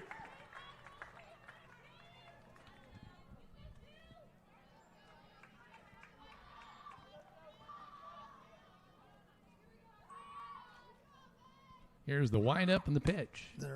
Ball right to the shortstop for the play there. Everybody's back in time. Runners hold. Out number one. Thought that was going to get down for just a minute there. Brings up Lauer.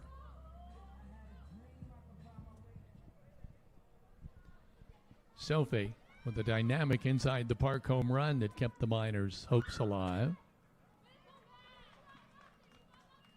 Takes a ball one.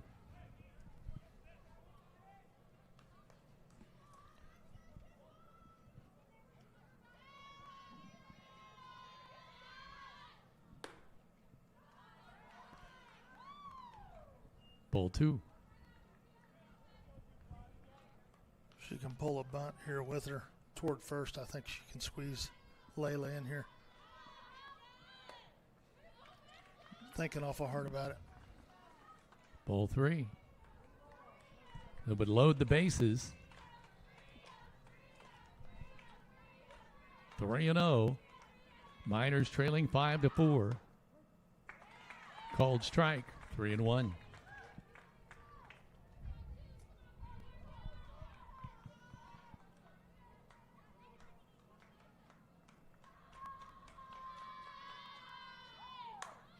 Lays down the bunt.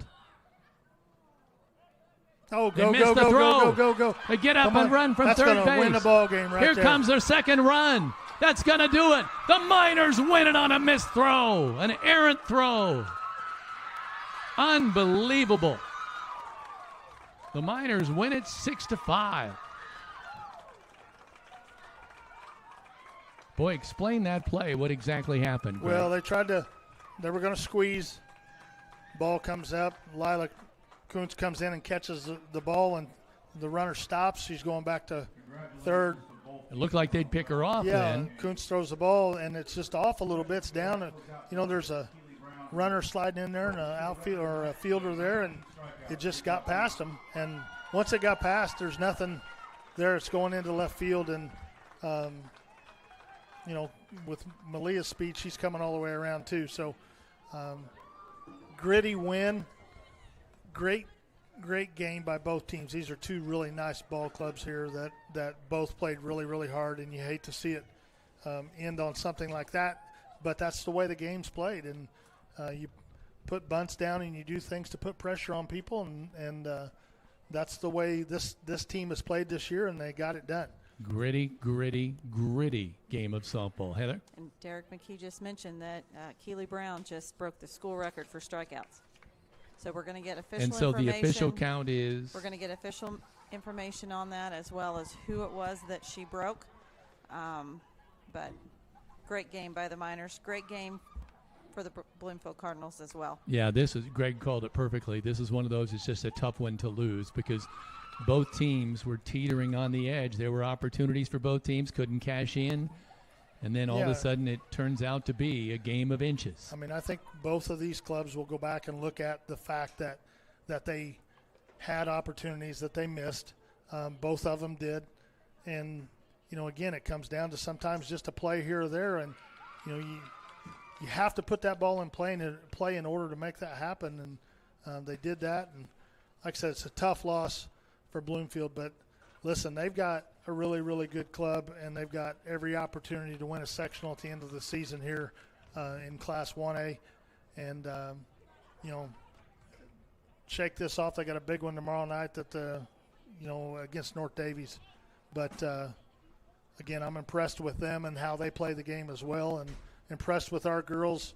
The Miners just kept battling and didn't play well and didn't play clean, but did enough to make it happen and get the win. So we're going to take a quick timeout and be back with the Tech Shack post-game show in just a moment. This is a live stream production powered by Rader Media Sports.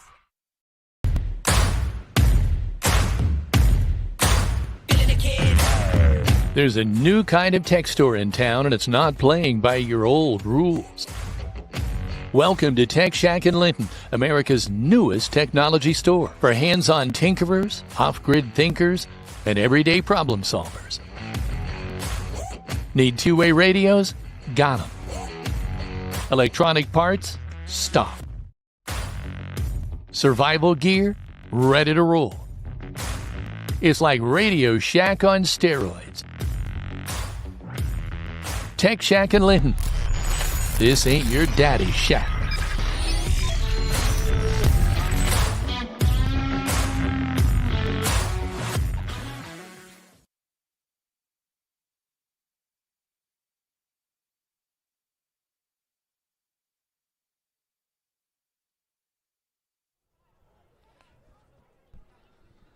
The lights are still on. Nobody's on the field. The teams have, I think we can assume that they're probably not playing the JV. Oh, they're, absolutely. Game tonight? Yep. It's 9:15 now. So really, really good ball game overall. I mean, they're, again, early season. Both teams had mistakes. They both made should have mistakes, capitalized on. and they both had opportunities on the basis to score runs. And, if either one of them had taken advantage of that, then this game looks a whole lot different than it did in terms of the score. But The most sensational play, the inside the park home run. There's just no doubt about it. That was a big momentum grabber is what that was. And, again, with Sophie, that she has those kind of wheels that if she can hit the ball like that and gets in the corner, she's coming around the bases and going to score. But, Keeley pitched her rear end off. Heck of a job by her there to do that. And again, just a gritty win. Erica Arnold stops by. And I'm going to let you catch a little bit of your breath. Thank you. Maybe not all of it, but a little bit of it. I will say that this first time ever I've run out of room in my scorebook, had to turn the sheet over and try. My stats are way out the window. But do me a favor, if did Keely Brown break the school record for strikeouts tonight? Do you know? I don't know for sure. Okay. But that's what we heard. But it was 19 strikeouts, I'm pretty sure. Yep. So it's something we're definitely going to look at. But she pitched her booty off, man. She did a phenomenal job. I mean, that's a long game against a quality team. Their pitcher is quality, and I'm just proud of Keely and the way we finally saw. I was starting to get a little bit worried. I felt like we were losing a little bit of fight when the pressure was on in these past couple of games. And we got to see them fight and show some heart, and that was fun to watch. About midway in the game, maybe the 5th or 6th inning, and there were some base running errors. You were thinking, oh, no, are these going to come back to haunt us? And then all of a sudden there's an inside the park home run by Sophie. Yeah, and that's right now, we are so young, and I don't even think people realize how young we are. And so we're making some miscues that are costing us. They're pretty costly. And this has happened, from even All Braves Bash, that we have to clean up, because if we clean that up, this isn't even a close game. It doesn't go to 10 innings. So, but like I said, we needed to see that fight, and that's what I've been waiting for, is for them to show that. So when Bloomfield scored the run to make it a one-run edge going into the bottom of the 10th, I thought it looked kind of gloomy. Yeah. But your girls would not give up. And they were already talking about before that last inning, she was tired. Keely was tired too, but she was tired. And our small ball worked here and there at the beginning. It wasn't real effective because she covered the ground. She covered ground well, that pitcher. And but we noticed she was tired, so our plan was to use some small ball there, and it worked in our favor. And we started getting some bunts down and really put the pressure on them defensively, and so that definitely helped. Now, I know we talked earlier today before this game about the number of games you've had to play, and are you finally emerging from that here now? Yeah.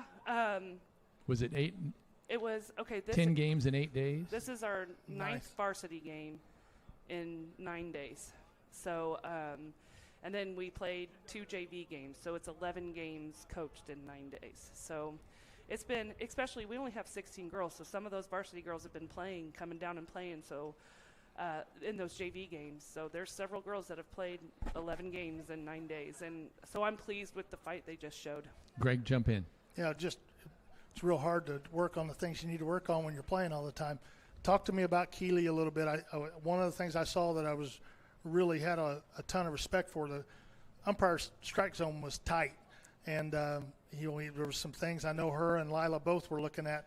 We're a little upset or a little disappointed and stuff. I just felt like she shut that and turned that page really, really quick tonight. From what I saw at different times last year was as a freshman, Yeah. So she's definitely, even just from game 1 till now, she's shown a lot of growth. And, I said from the beginning she's going to have to learn to trust. It's different when you have someone else calling your pitches. And I think we're getting there now, and she's getting more comfortable. And I noticed, too, it was a tight strike zone, but that's going to happen all season long. And I was pleased to see that she didn't let it affect her. And she learned how to move the zone just enough to maybe let them hit for an out. So they didn't have a whole lot of hits that game, so I was pleased with her performance. Go ahead, just Go ahead. One quick thing. Your young kids are growing up. A lot in the last 9 days, I've seen some really, really cool stuff out of some of your, Sophie, for starter, had a huge hit tonight. Yeah. But others. And you were right, too, about we just haven't had a lot of practice time. We got here 2 hours before the game because I had to have some time to work with the girls on things that we haven't been able to touch on a practice. So we were literally hitting balls, working with our catchers like a practice before we even played this game because we haven't had time to break those things down. So, I mean, and they came right out here and were ready to work, which I always appreciate. I just want to mention someone who probably doesn't get mentioned a lot, but Maggie Mullis played a good game behind the plate tonight. Maggie Mullis is a phenomenal kid. She's special. She's coachable. You can get on her, and she's going to make changes to be better. She's like a girl's girl, too. She's just a great kid, and she's a great teammate. And the reason I mentioned her is because you had a lot of base runners, and very few balls got by her. Yeah. I'm just so proud. Even her growth from day one till now has been so impressive. And it's just because she's coachable. Like, she's a sponge. She eats everything we say up and just wants to know more about the game. And that's why we've seen so much growth in her IQ. There's definitely, and we tell her, there's things we still got to work on. But, man, is that kid a teammate. So I'll throw one more out. Olivia Griffith had another good game tonight. Yes, she did. Yeah. She's really we don't have a whole lot of vocal leaders. I don't know if you guys can tell that on the field. That's something we've been working on a lot. But Liv does a good job of leading with her play, so which I appreciate. And she looks so confident up to bat. Like, she struggled against Liv at the plate because Liv steps in the box ready to go. And I think that's intimidating, especially, knowing how many home runs she's hit. Everybody knows that. So, I mean, that's definitely going in her favor. How many has she hit? I think it's 5 now. So, and she hit, including a grand slam the other night. So, and she hit 1 every game on Saturday at Braves Bash. So, and word gets around. You know how the softball world is. So everybody's talking about it, and so that's only going to help her up to bat. She's going to either get walked or they're going to throw around her. How bad did you need this one tonight? Bad. We took some tough losses. We took a tough loss last night. I was worried. You're always worried that downwind, you're digging out of a hole. And this right here might have turned it around for us. I really hope. So to see the girls excited like that, that's fun, and I hope they just keep building on that. Your next game? It's supposed to be Thursday at Owen Valley. Well, congratulations tonight. Thank you. Thanks for being here, guys. It was an excellent, excellent win tonight for the Miners. 10 innings. Doesn't get any better than that. Greg, I'll let you talk about. I mean, my scorebook's a mess, and you say it's about 19 strikeouts. 19 unofficially strikeouts is what we had faced. unofficially, and